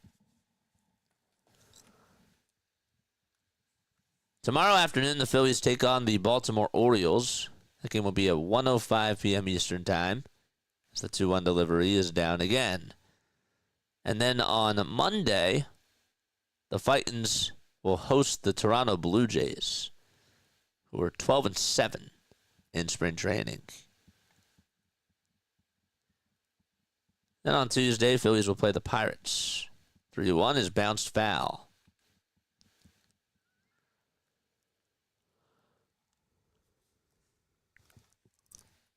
83 subscribers away, baby. 3 balls, 2 strikes. Hannafy comes set and fires the pitch. Bouncing ball, hit over towards the right side. The second baseman has it, plays it on a bounce, throws it over to first. And another out. Let's go, another one, 82 away. 82 subs away from 5,000. Whoever just subscribed, thank you so much. Appreciate that. Same time, same JJ. I don't know if I'll be the same. I might be, you never know. Like I might be energetic JJ, or I might be mellow JJ, or like low key. Or I might be antsy JJ. I'm never the same. You never know what types of curveballs you're going to see on this channel. 0-1 pitch to Buddy Kennedy, and he stares at a slider that's in there for strike 2.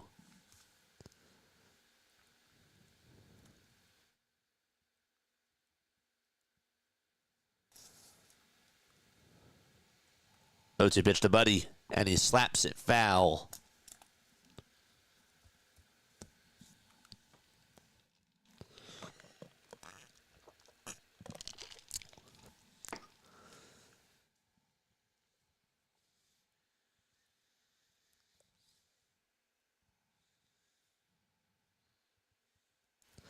O2 pitch, bouncing ball, hit over towards shortstop again, gobbled up, and the throw over to first is low, but it is dug out by Keith over at first, and the inning is over. It's time to go to the 8th, and we're still tied 2-2.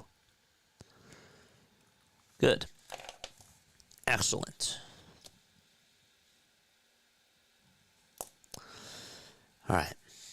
So we got some notes that we will talk about after this game. We actually do have a post-game show during the regular season, which is not too far away. We will be doing phone calls. We got our hotline working, which is awesome. And we also have a Discord server as well, which we will be getting to work as well, too. And after each game, what we'll do is we'll take like a 5-minute break. We'll set up for the post-game show. And then we go into the opening monologue, talk about our thoughts on the game. We're doing it for every single one, pretty much. Unless there's an Eagles game, or unless there's something else I have to do afterwards, which is going to be 95% of the time we're doing phone calls. That's how it goes. 95 to 97. So, but I want this to be like a full production type of a thing. So I want to give you guys the best content out there. We're doing Sunday Night Baseball as well.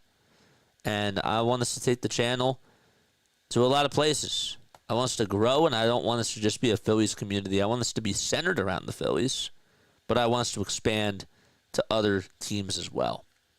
And the more work that you put into something, the more that you get out of it.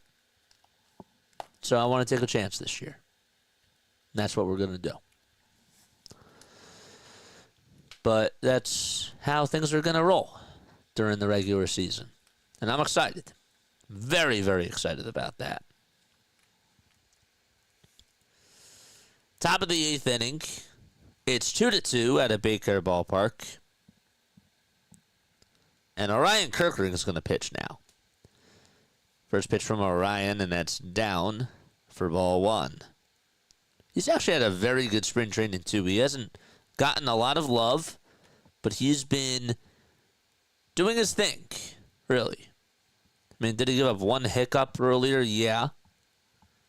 But pretty good. Last season had a 2.29 ERA, only allowed 2 homers, and struck out 74 batters in 63 innings. A 1 pitch, and there's a fly ball hit out over towards right field. It'll stay in the yard. It's drifting over towards the line, and there to make the grab out in right field is Kroon.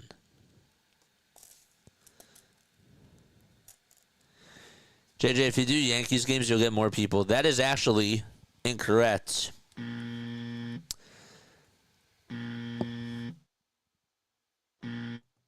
I don't know why that repeated. That's weird. But that is incorrect. And do you know why? The pitch and that's outside. Because there's more Yankees creators that are out there. And last year when we did the ALCS, our numbers were down because of that. The NLCS, our numbers were up because there wasn't a lot of people doing Mets or Dodgers. 2 balls, no strikes. The pitch, and there's a called strike. The Yankees might be the more popular team, but just because they're popular means that they have more streamers.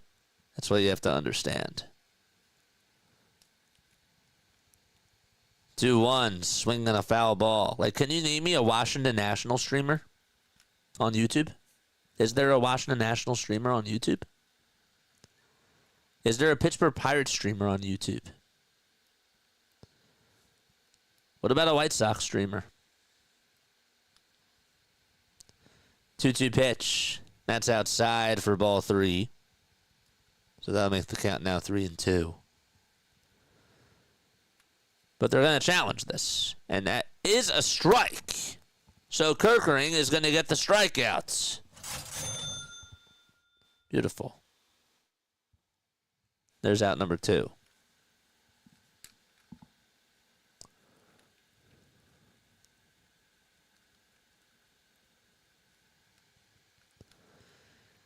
Two outs, top of the 8th inning.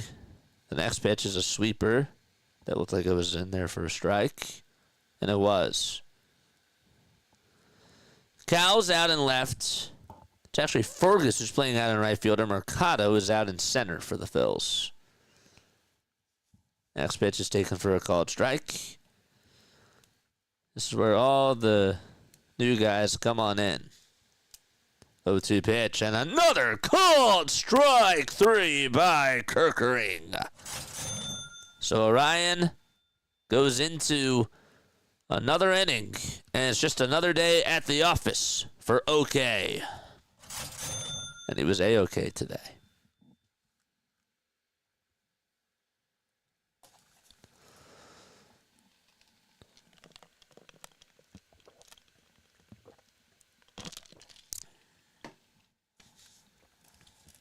Bullpen's looking great. I'm impressed with the bullpen so far. Except for Matt Strahm, and I know that he's been dealing with a shoulder injury, and that explains it as to why he was struggling. But hopefully he can get that right, because we need Matt Strahm. We need Matt Strahm. We need good bullpen pitching this year.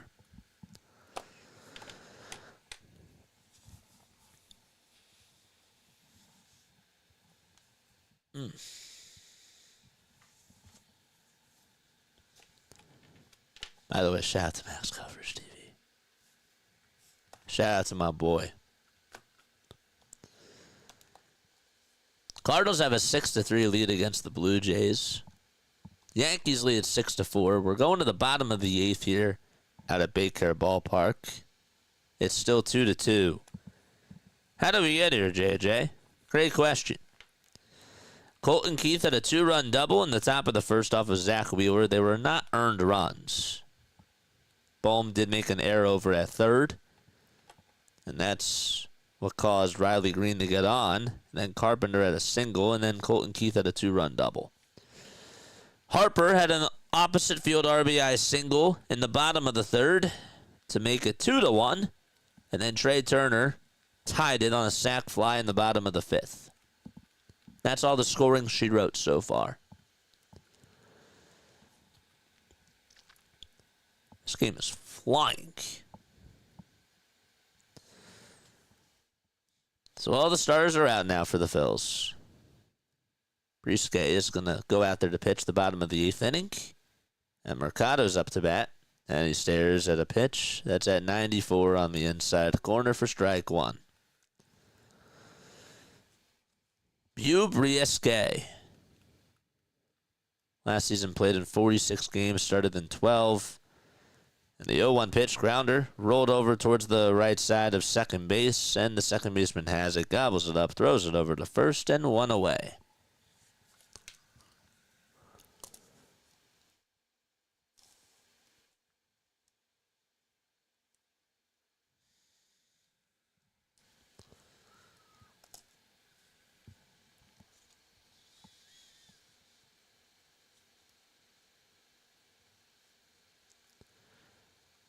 This is Rafael Marchand hitting on the left side.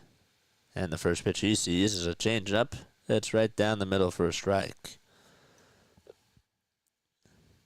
Isn't Marchand technically a switch hitter? Every time I see him up, he's batting on the left side. He is a switch hitter. But you see him batting on the left side more now. The pitch, there's a ball. It's now 1 ball, 1 strike.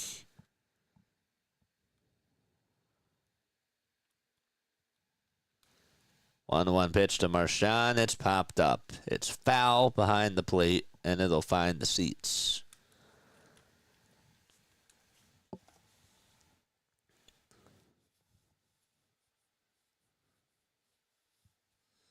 Roki Sasaki during World Baseball Classic play in Japan. Read you these stats after this pitch. 1-2, check swing. He did not go.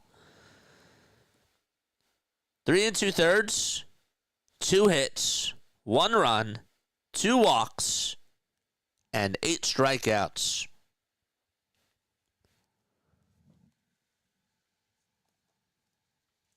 Briske comes set at the letters and fires, and it's fouled off again towards the left field side, and out of play she goes.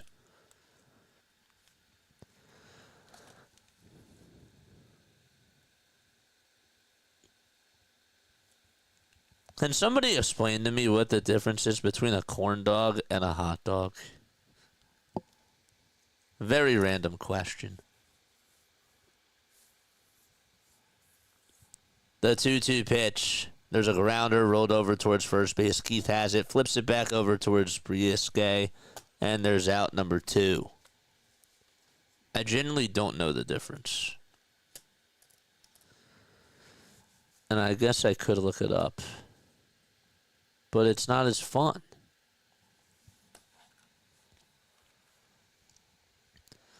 What's better, a corn dog or a hot dog? 2 outs, bottom of the 8th. We are tied 2-2. And Christian Arroyo's up. And the pitch, swing and a miss. Dave's here. What's up, Dave? How are you? What's going on?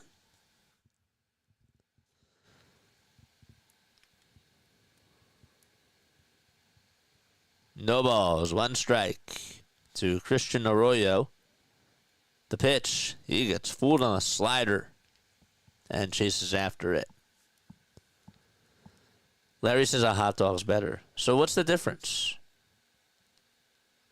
Never had a corn dog. Is a corn dog like a hot dog?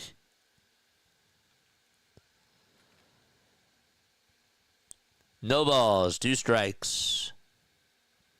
And the pitch. Ground ball hit over towards third base, scooped up, and the throw across the diamond is in plenty of time. And the inning is over, and we go to the top of the 9th. A thriller of a game. 2-2 is the score. A corn dog, this is according to John, is a hot dog that's dipped in, I got to scroll back up. It's dipped in cornbread mix. So that's why they call it a corn dog.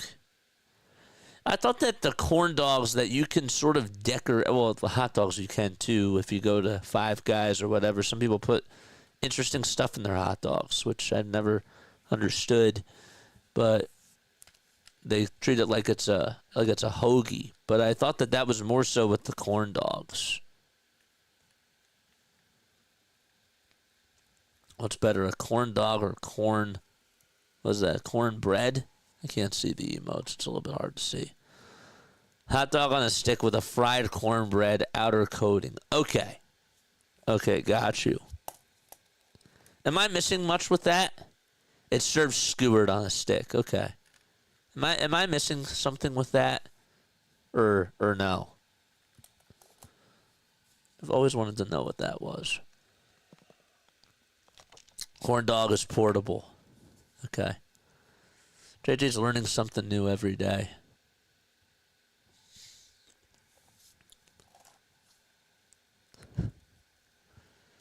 It's cool. I like how I can just ask random questions whenever.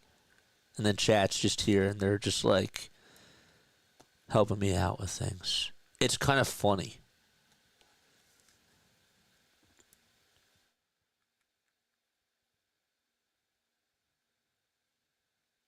Just like, and I have to re-listen to the story, but the time Vin Scully learned of the word goat was really funny. He didn't know what goat meant. Just go listen to that. That's a very good story.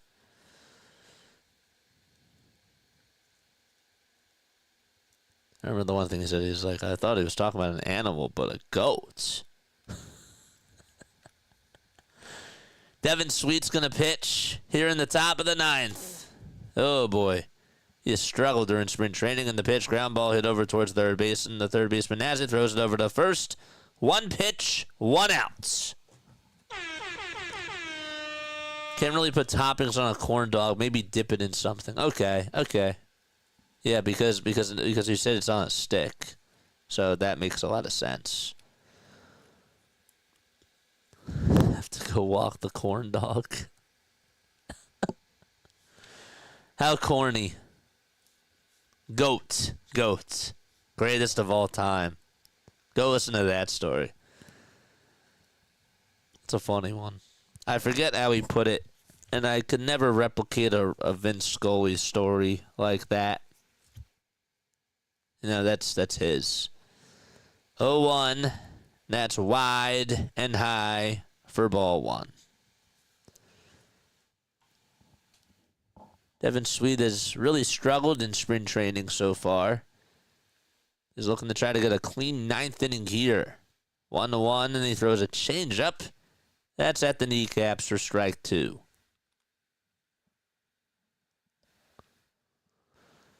This is Navigado, who's up to bat.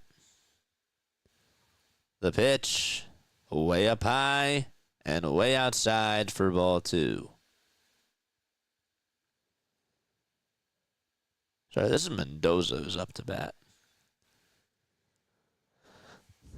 2 balls, 2 strikes. Devin Sweet on the hill as he gets set. The letters winds up and fires, and it's off the plate again.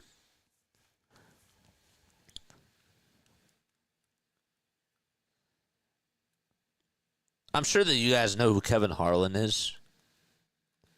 I feel like baseball would be so good for Kevin Harlan. 3-2 pitch. Swing and a miss. Another strikeout for the Phillies bullpen. That fastball was, honestly, it had a lot of life to it. Mustard on hot dogs is disgusting, says Asia. Yeah, I'm not really a ketchup mustard guy on hot dogs. I know, people find that weird. Now, mayo on a hot dog is fine. The pitch, and that's off the plate for a ball. Oof. 1-0 pitch. And that pitch is inside, but they're going to check to appeal, and the third base umpire says no swing.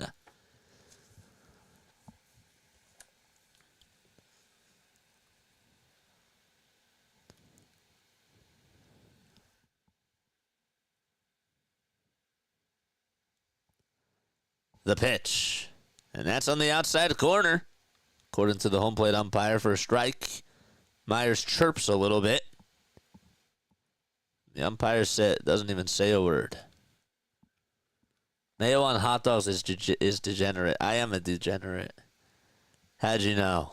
2-1, swing and a miss, says Larry. Mayo on hot dogs is degenerate.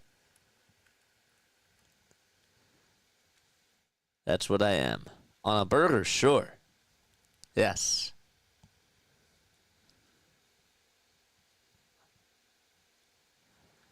I'm sly, man. 2-2 pitch. It's popped up in foul territory. On the run to try to make the basket catch. Oh, he could not get there. He got there, but then it just popped out of the glove. I think it actually hit the netting first, and then it popped out of the glove. That was the third baseman, Verdugo. Yeah, it hit the net first. Okay. Count is still 2-2.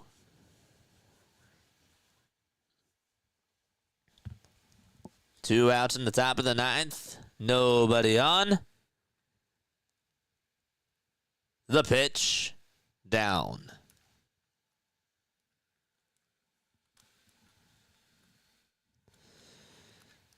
Three balls, two strikes.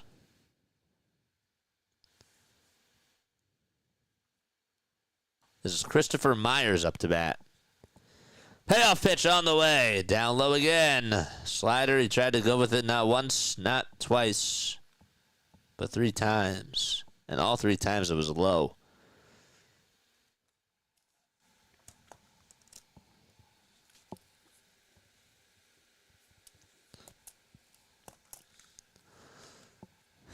John puts mint centipede on his hot dog. Larry, is there something that you want to tell us? How do you know these things about everybody? The pitch, swing and a miss. I mean, technically he did say yesterday that he sees and hears everything. No, he didn't say that you see everything, but you hear everything. See, now there's a difference between hearing and listening. So are you really hearing or are you listening? 0-1. And that's high again for a ball. John, where the heck do you live at? He's in Hawaii. That's why he says aloha. I'm in Hawaii, but grew up in Washington, North Carolina. Riley Unrow. Rutrow is up. 1-1. Foul ball. Just kidding. I shouldn't have said that. It actually is kind of fitting because the walk-by suite is sort of a row.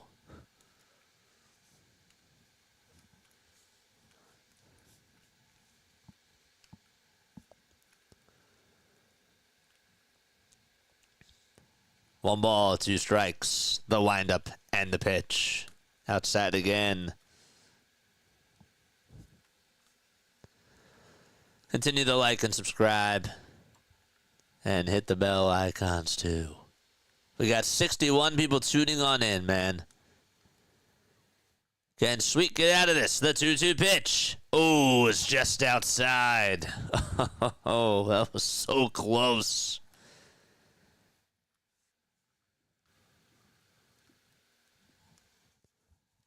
Changeup was barely off the plate. By a smidge. Another payoff pitch coming up by Sweet, and it's outside again. He's not getting the calls, and the pitches just aren't hitting at spots. Chaka ooga ooga ooga chaka ooga ooga ooga. So back-to-back walks allowed by Devin Sweet, and it's getting dicey. 2 runners on base for the Tigers. The go-ahead runs at second and the pitch. And that misses. Actually, just caught the outside corner, really. Ben Malgeri is up. He's in 500 in spring training with 1 homer and 7 RBI. No balls, 1 strike. The pitch. It's fouled back over towards the screen, and out of play she goes.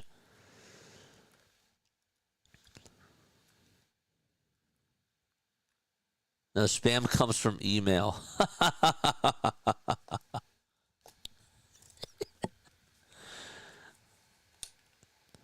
Got to work on my fake laughs.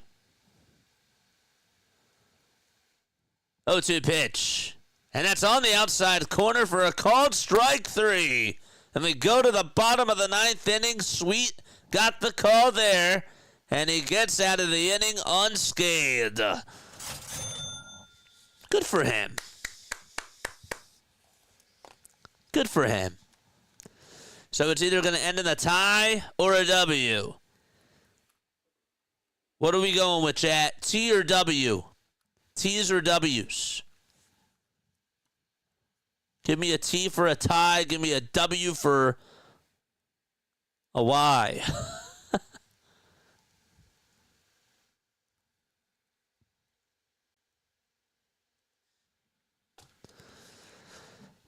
T's or W's? We got 41 likes. 66 people are on here watching, and 25 of you have not hit the thumbs up button. www.com.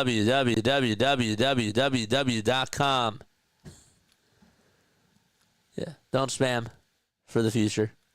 But I know you were making a joke because we were talking about spam, not the actual keyboard or digital media term. Is that really a digital media term? I don't know.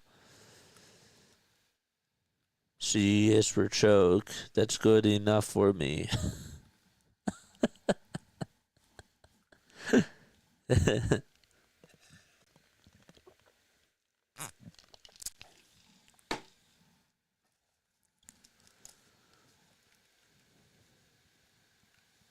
Spam emoji is a thing. I learned something today. Larry says T. Larry says T. No way Detroit can score here, says Shibby. I don't know. You got to watch out for those turnovers. Got to watch out for the turnovers here, man. This is why we need Angel Reese.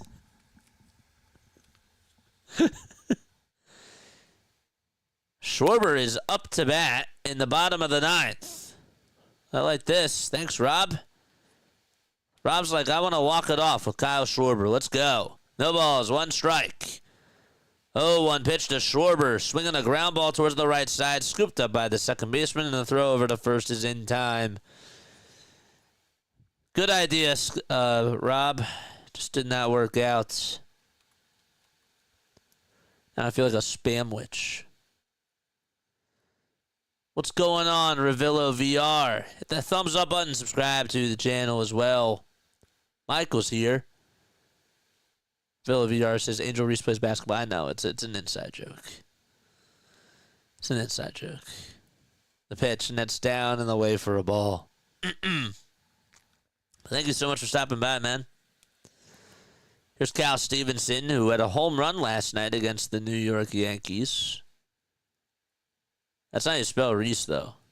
You call her Reese. The pitch, that's outside. Thank you so much, man. I appreciate you. I do. You're the man. And like the stream. Love it.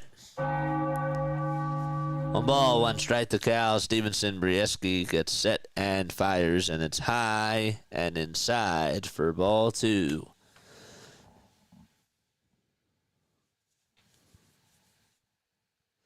We got a post-game show after this game is done. 2-1 pitch. That's on the outside edge for strike 2. Just at the kneecaps. Let's get to 50 likes before we end stream. They're going to review this, and it just, the top of the baseball caught the plate. We need 81 more subs for us to get to 5,000. 5K for opening day, baby. 2-2 pitch, foul ball. Michael says, am I butt banned again? Oh, gosh. What did you do now? Oh, no. Larry.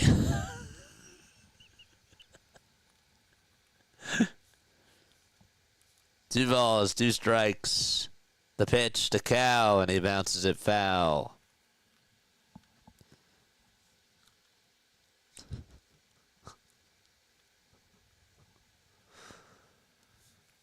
Jason's here. What's up, Jason?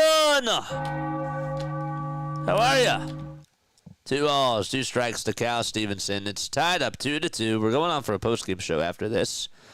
Bottom of the 9th, 1 out. The 2-2 pitch, grounder, hit over towards the right side, bobbled at first by the second baseman. He gathers it, though, throws it over to first, and Stevenson is out.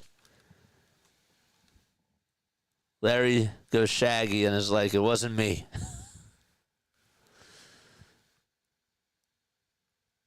I even caught you on camera. It wasn't me.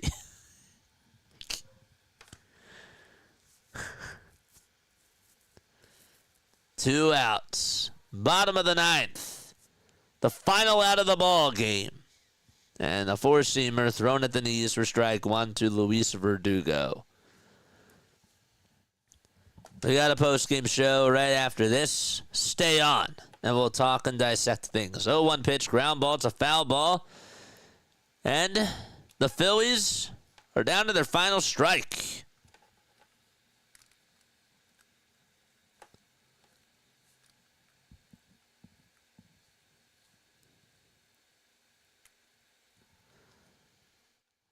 Oh, and 2 is the count.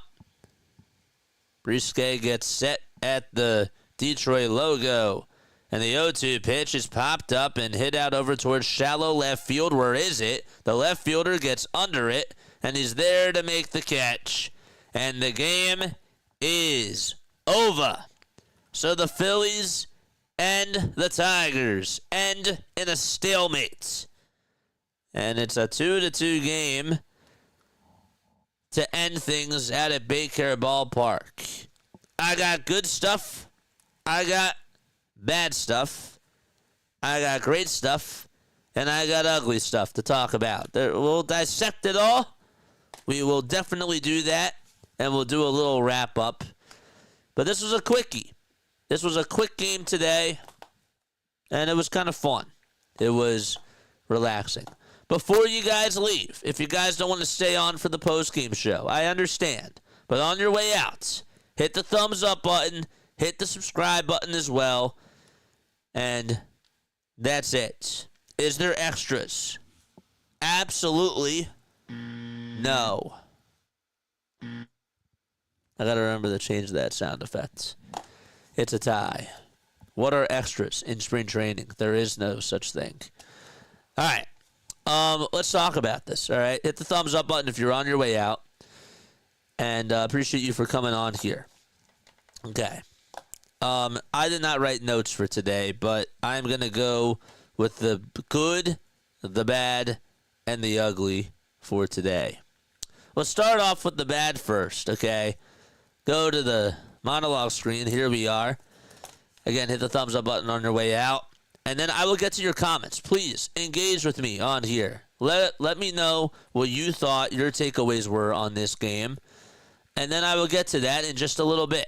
Okay, during the regular season, I am going to do phone calls, and you guys can call on into the show. We're doing a 5-minute break after the game is done, and then we go into postgame. Okay? Yes, so let's talk.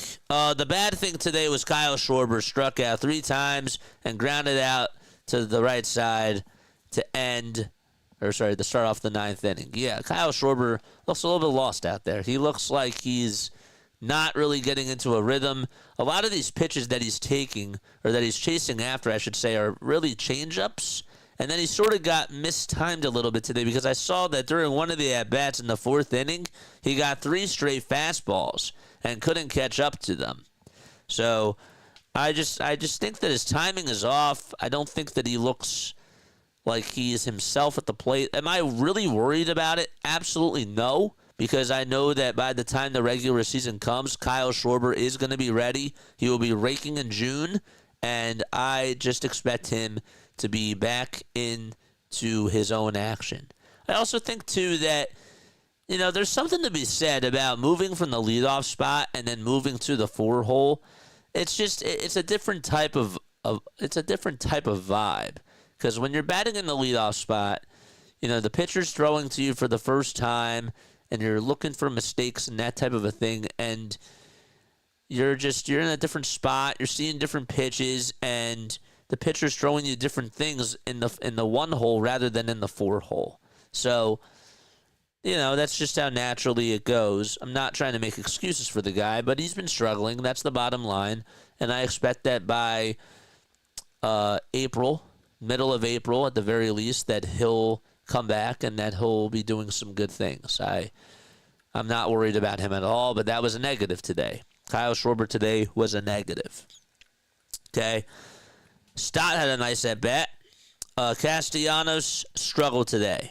Castellanos was hacka-casty. Okay. This guy grounded into a 4-6-3 double play to end the 6th inning.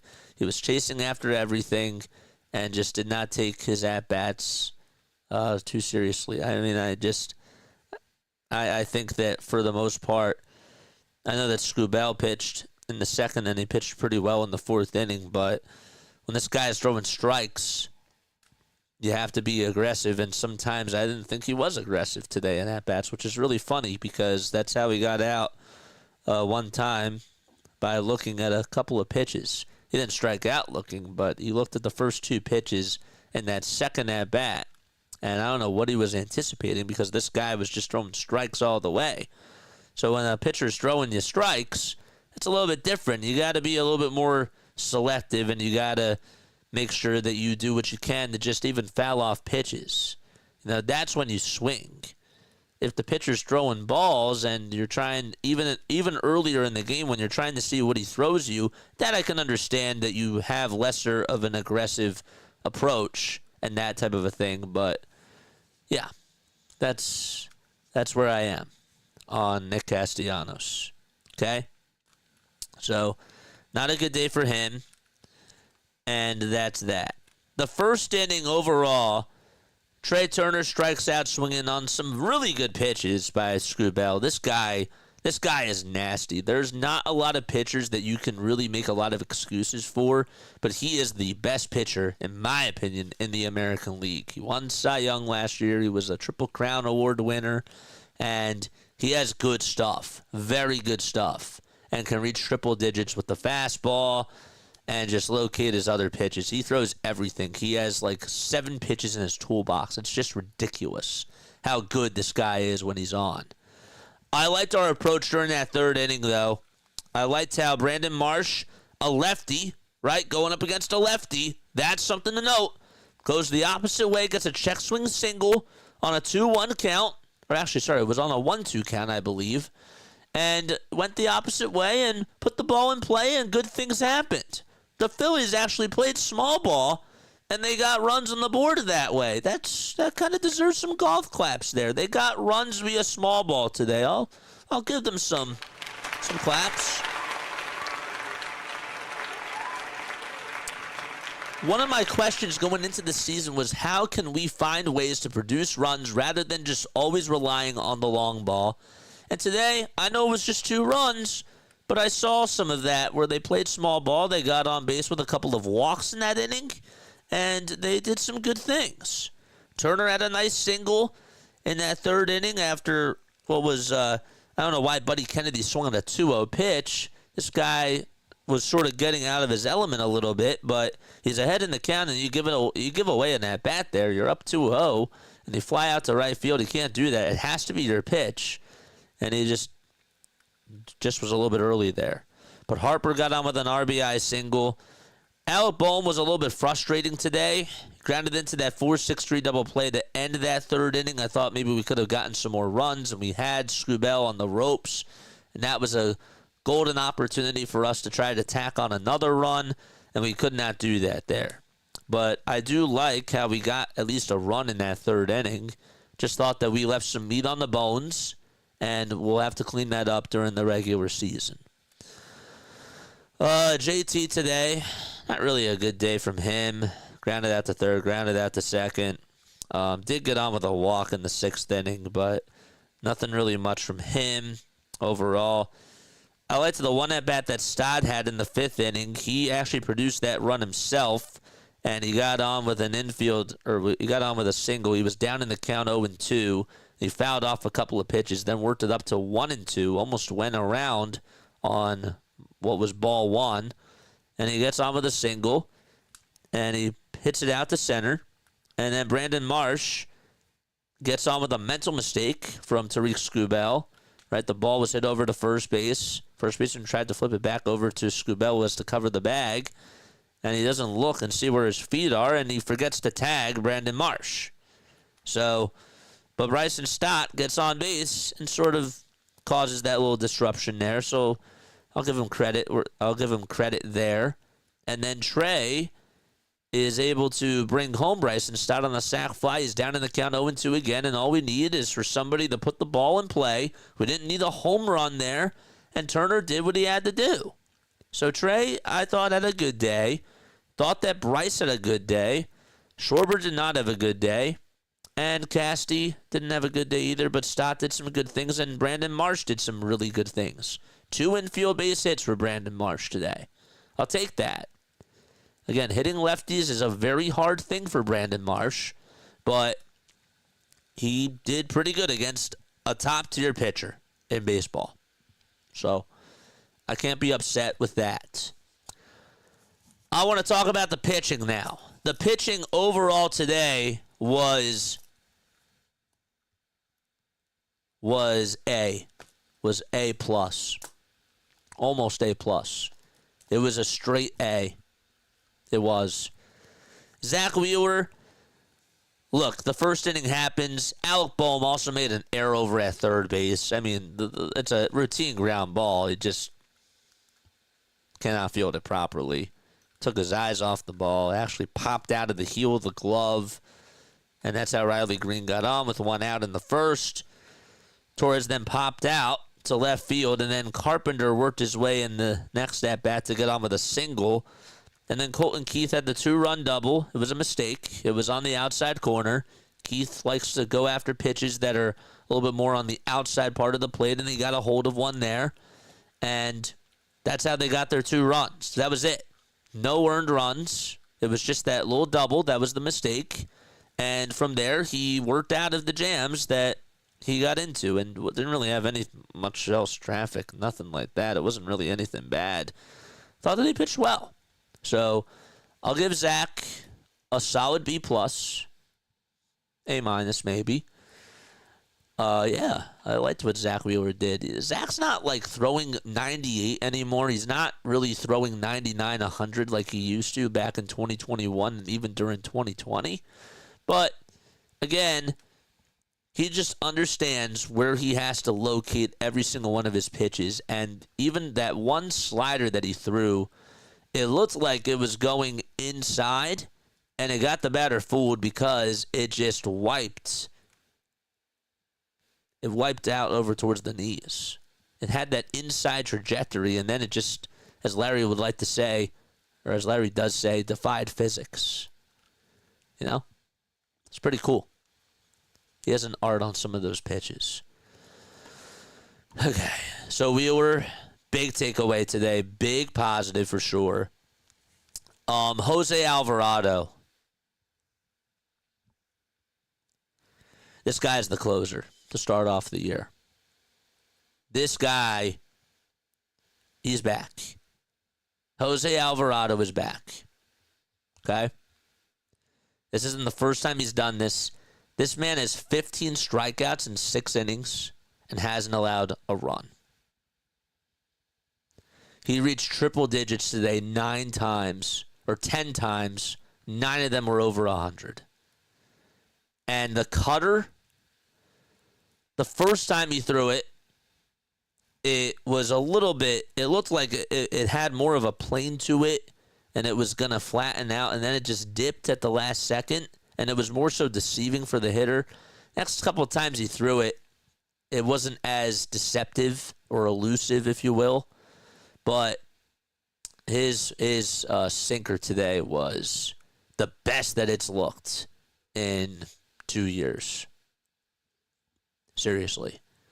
I hope he stays healthy this year, because a healthy Jose Alvarado as a closer is lethal. I saw Luke Arcani say that this guy might actually have the best ERA this year out of all the pitchers in the bullpen. I would love to see it. I would love to see Alvarado do that. This guy has gotten so much hate over the years. He's gotten a lot of criticism, and some of it I never understood. Some of it I did, because he was a little bit wild at times last year, and sometimes he was not put in the best spots. But this guy, when he can fire the way that he does and make it look so effortless, this guy's easily one of the best relievers in baseball. That's his ceiling. Romano today looks good. Romano wasn't overpowering you with 100. He's working back from season-ending surgery. Okay? The fastball was at 96, but that slider was very strong. The slider was very strong. The one at-bat that he had where he went to the slider, it was a backdoor slider there. I thought he was going to go fastball at 96. He went with 3 straight fastballs, if I remember correctly, and then he decided to go with the slider. I was thinking he was going to go fastball again and then go slider, and he went slider, and he trusts that pitch, and boy, did that thing look good to hit. And it was a bad pitch. So, liked the movement that he provided on those sliders today. That was the only strikeout that he had, but again, he was ahead in counts, and he looked good.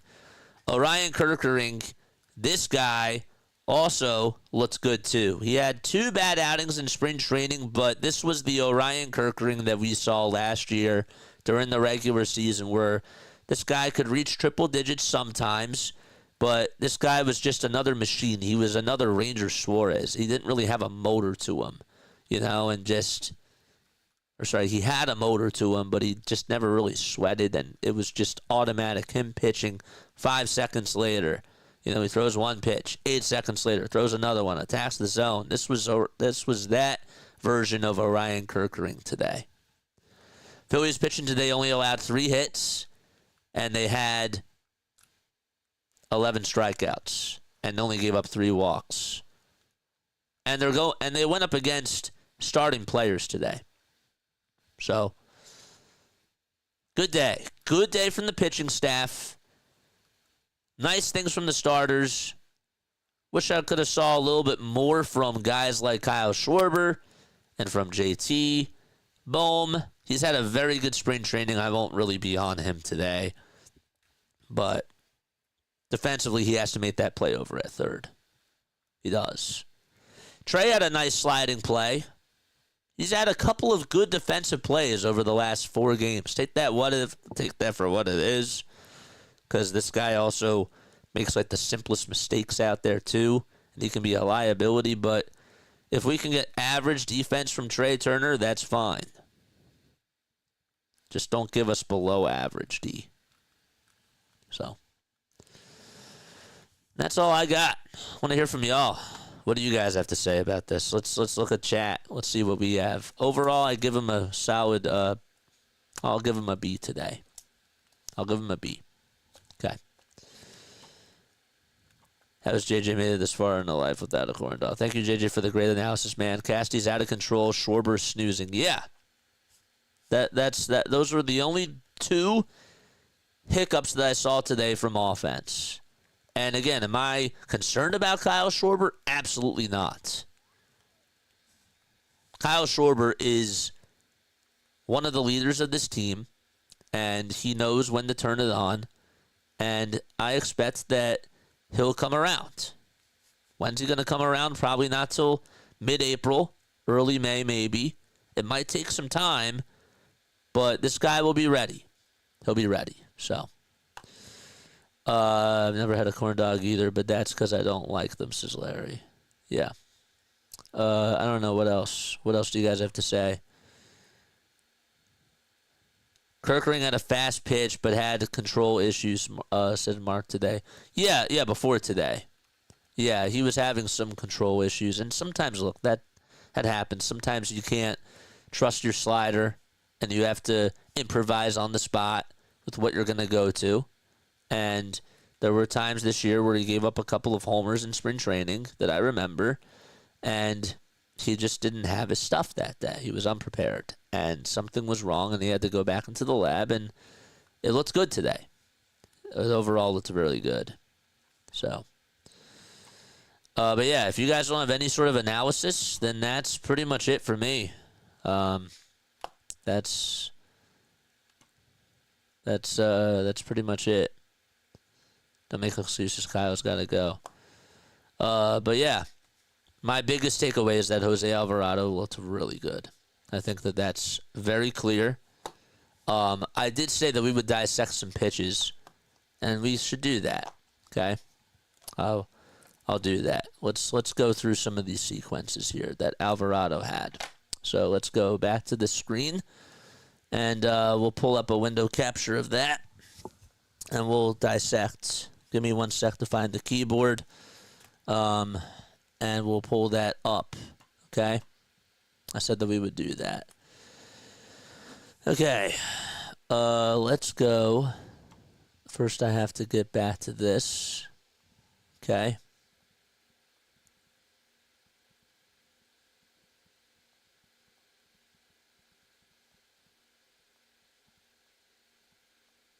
There it is. All right, so we were pitched in the first couple of innings, and then, he pitched. We didn't get Alvarado until the top of the 6th, okay? I want us to look at the first batter here, and that was Riley Green. Okay? First pitch. Can you guys see this? Let me know if you can see this, okay? Whoops. Ugh. Okay. Let's see if we can make this a little bit bigger. Okay.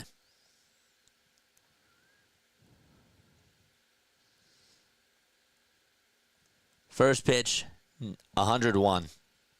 This man fires 101 on the very first pitch. Sinker.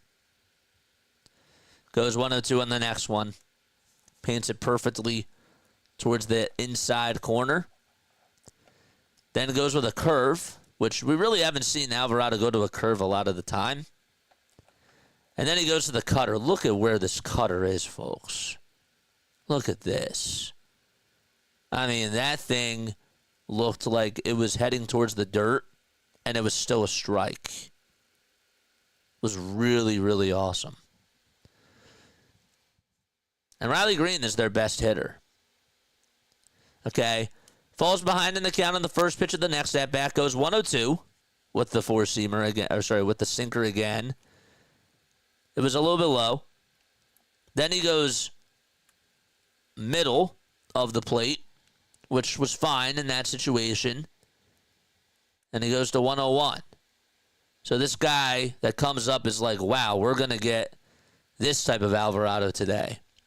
And then he paints the third pitch just on that inside plaque at 101.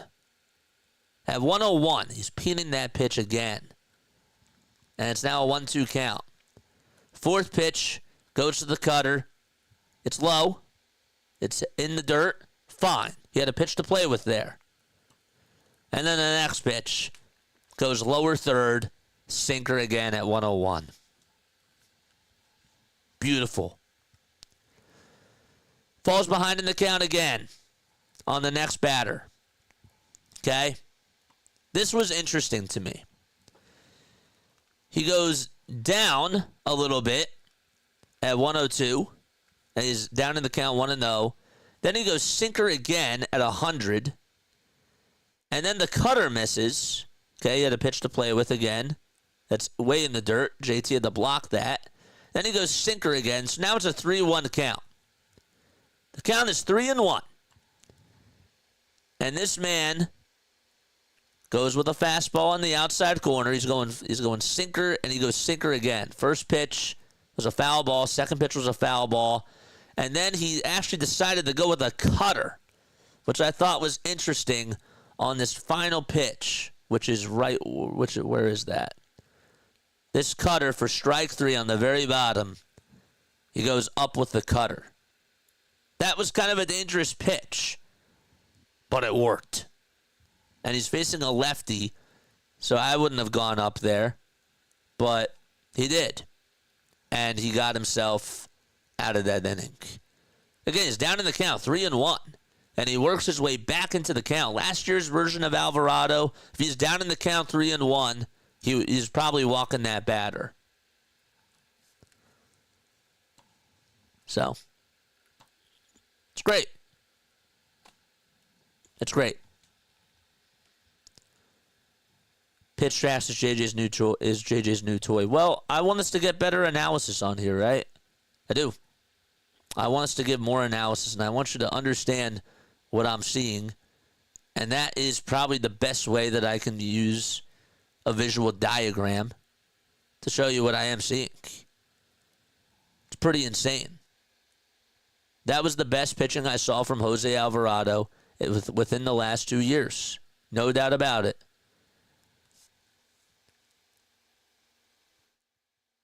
No doubt about it.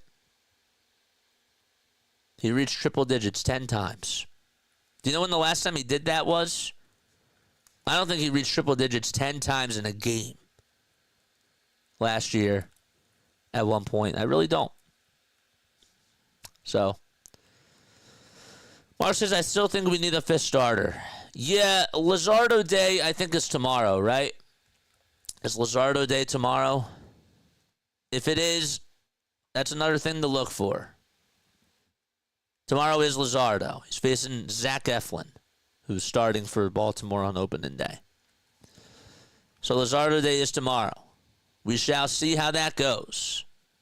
And I think Baltimore is probably going to play their starters tomorrow, I assume. So he pitched terribly in his last outing. He was awful. He was. He pitched really bad. So let's see if he can bounce back tomorrow. And we'll see how that goes. That's all the analysis I have.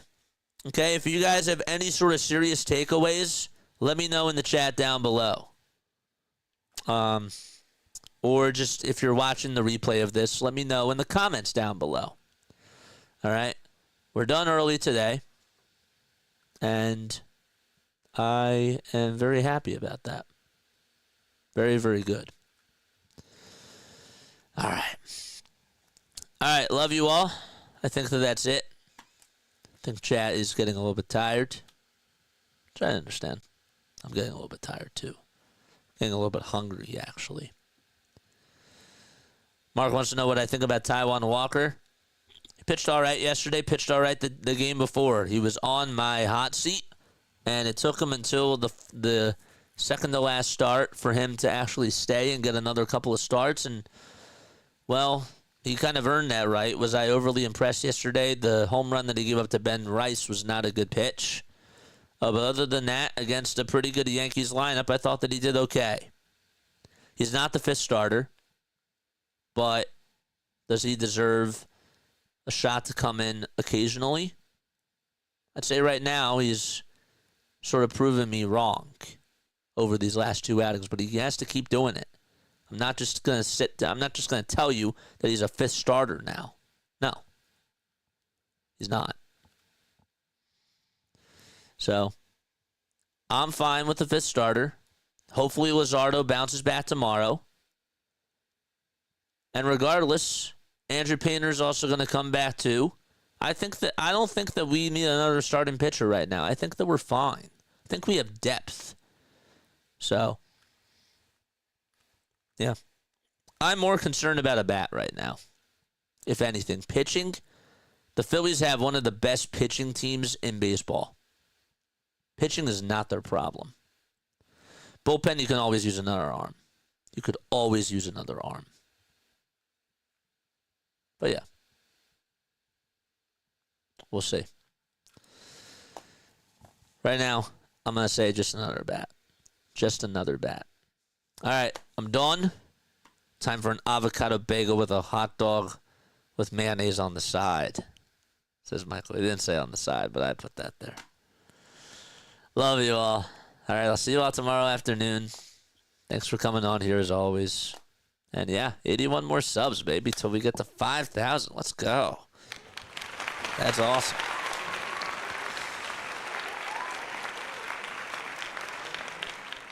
$5K for opening day starts again tomorrow. Now we'll see you all tomorrow. Hasta mañana. Aloha. And Lalatov.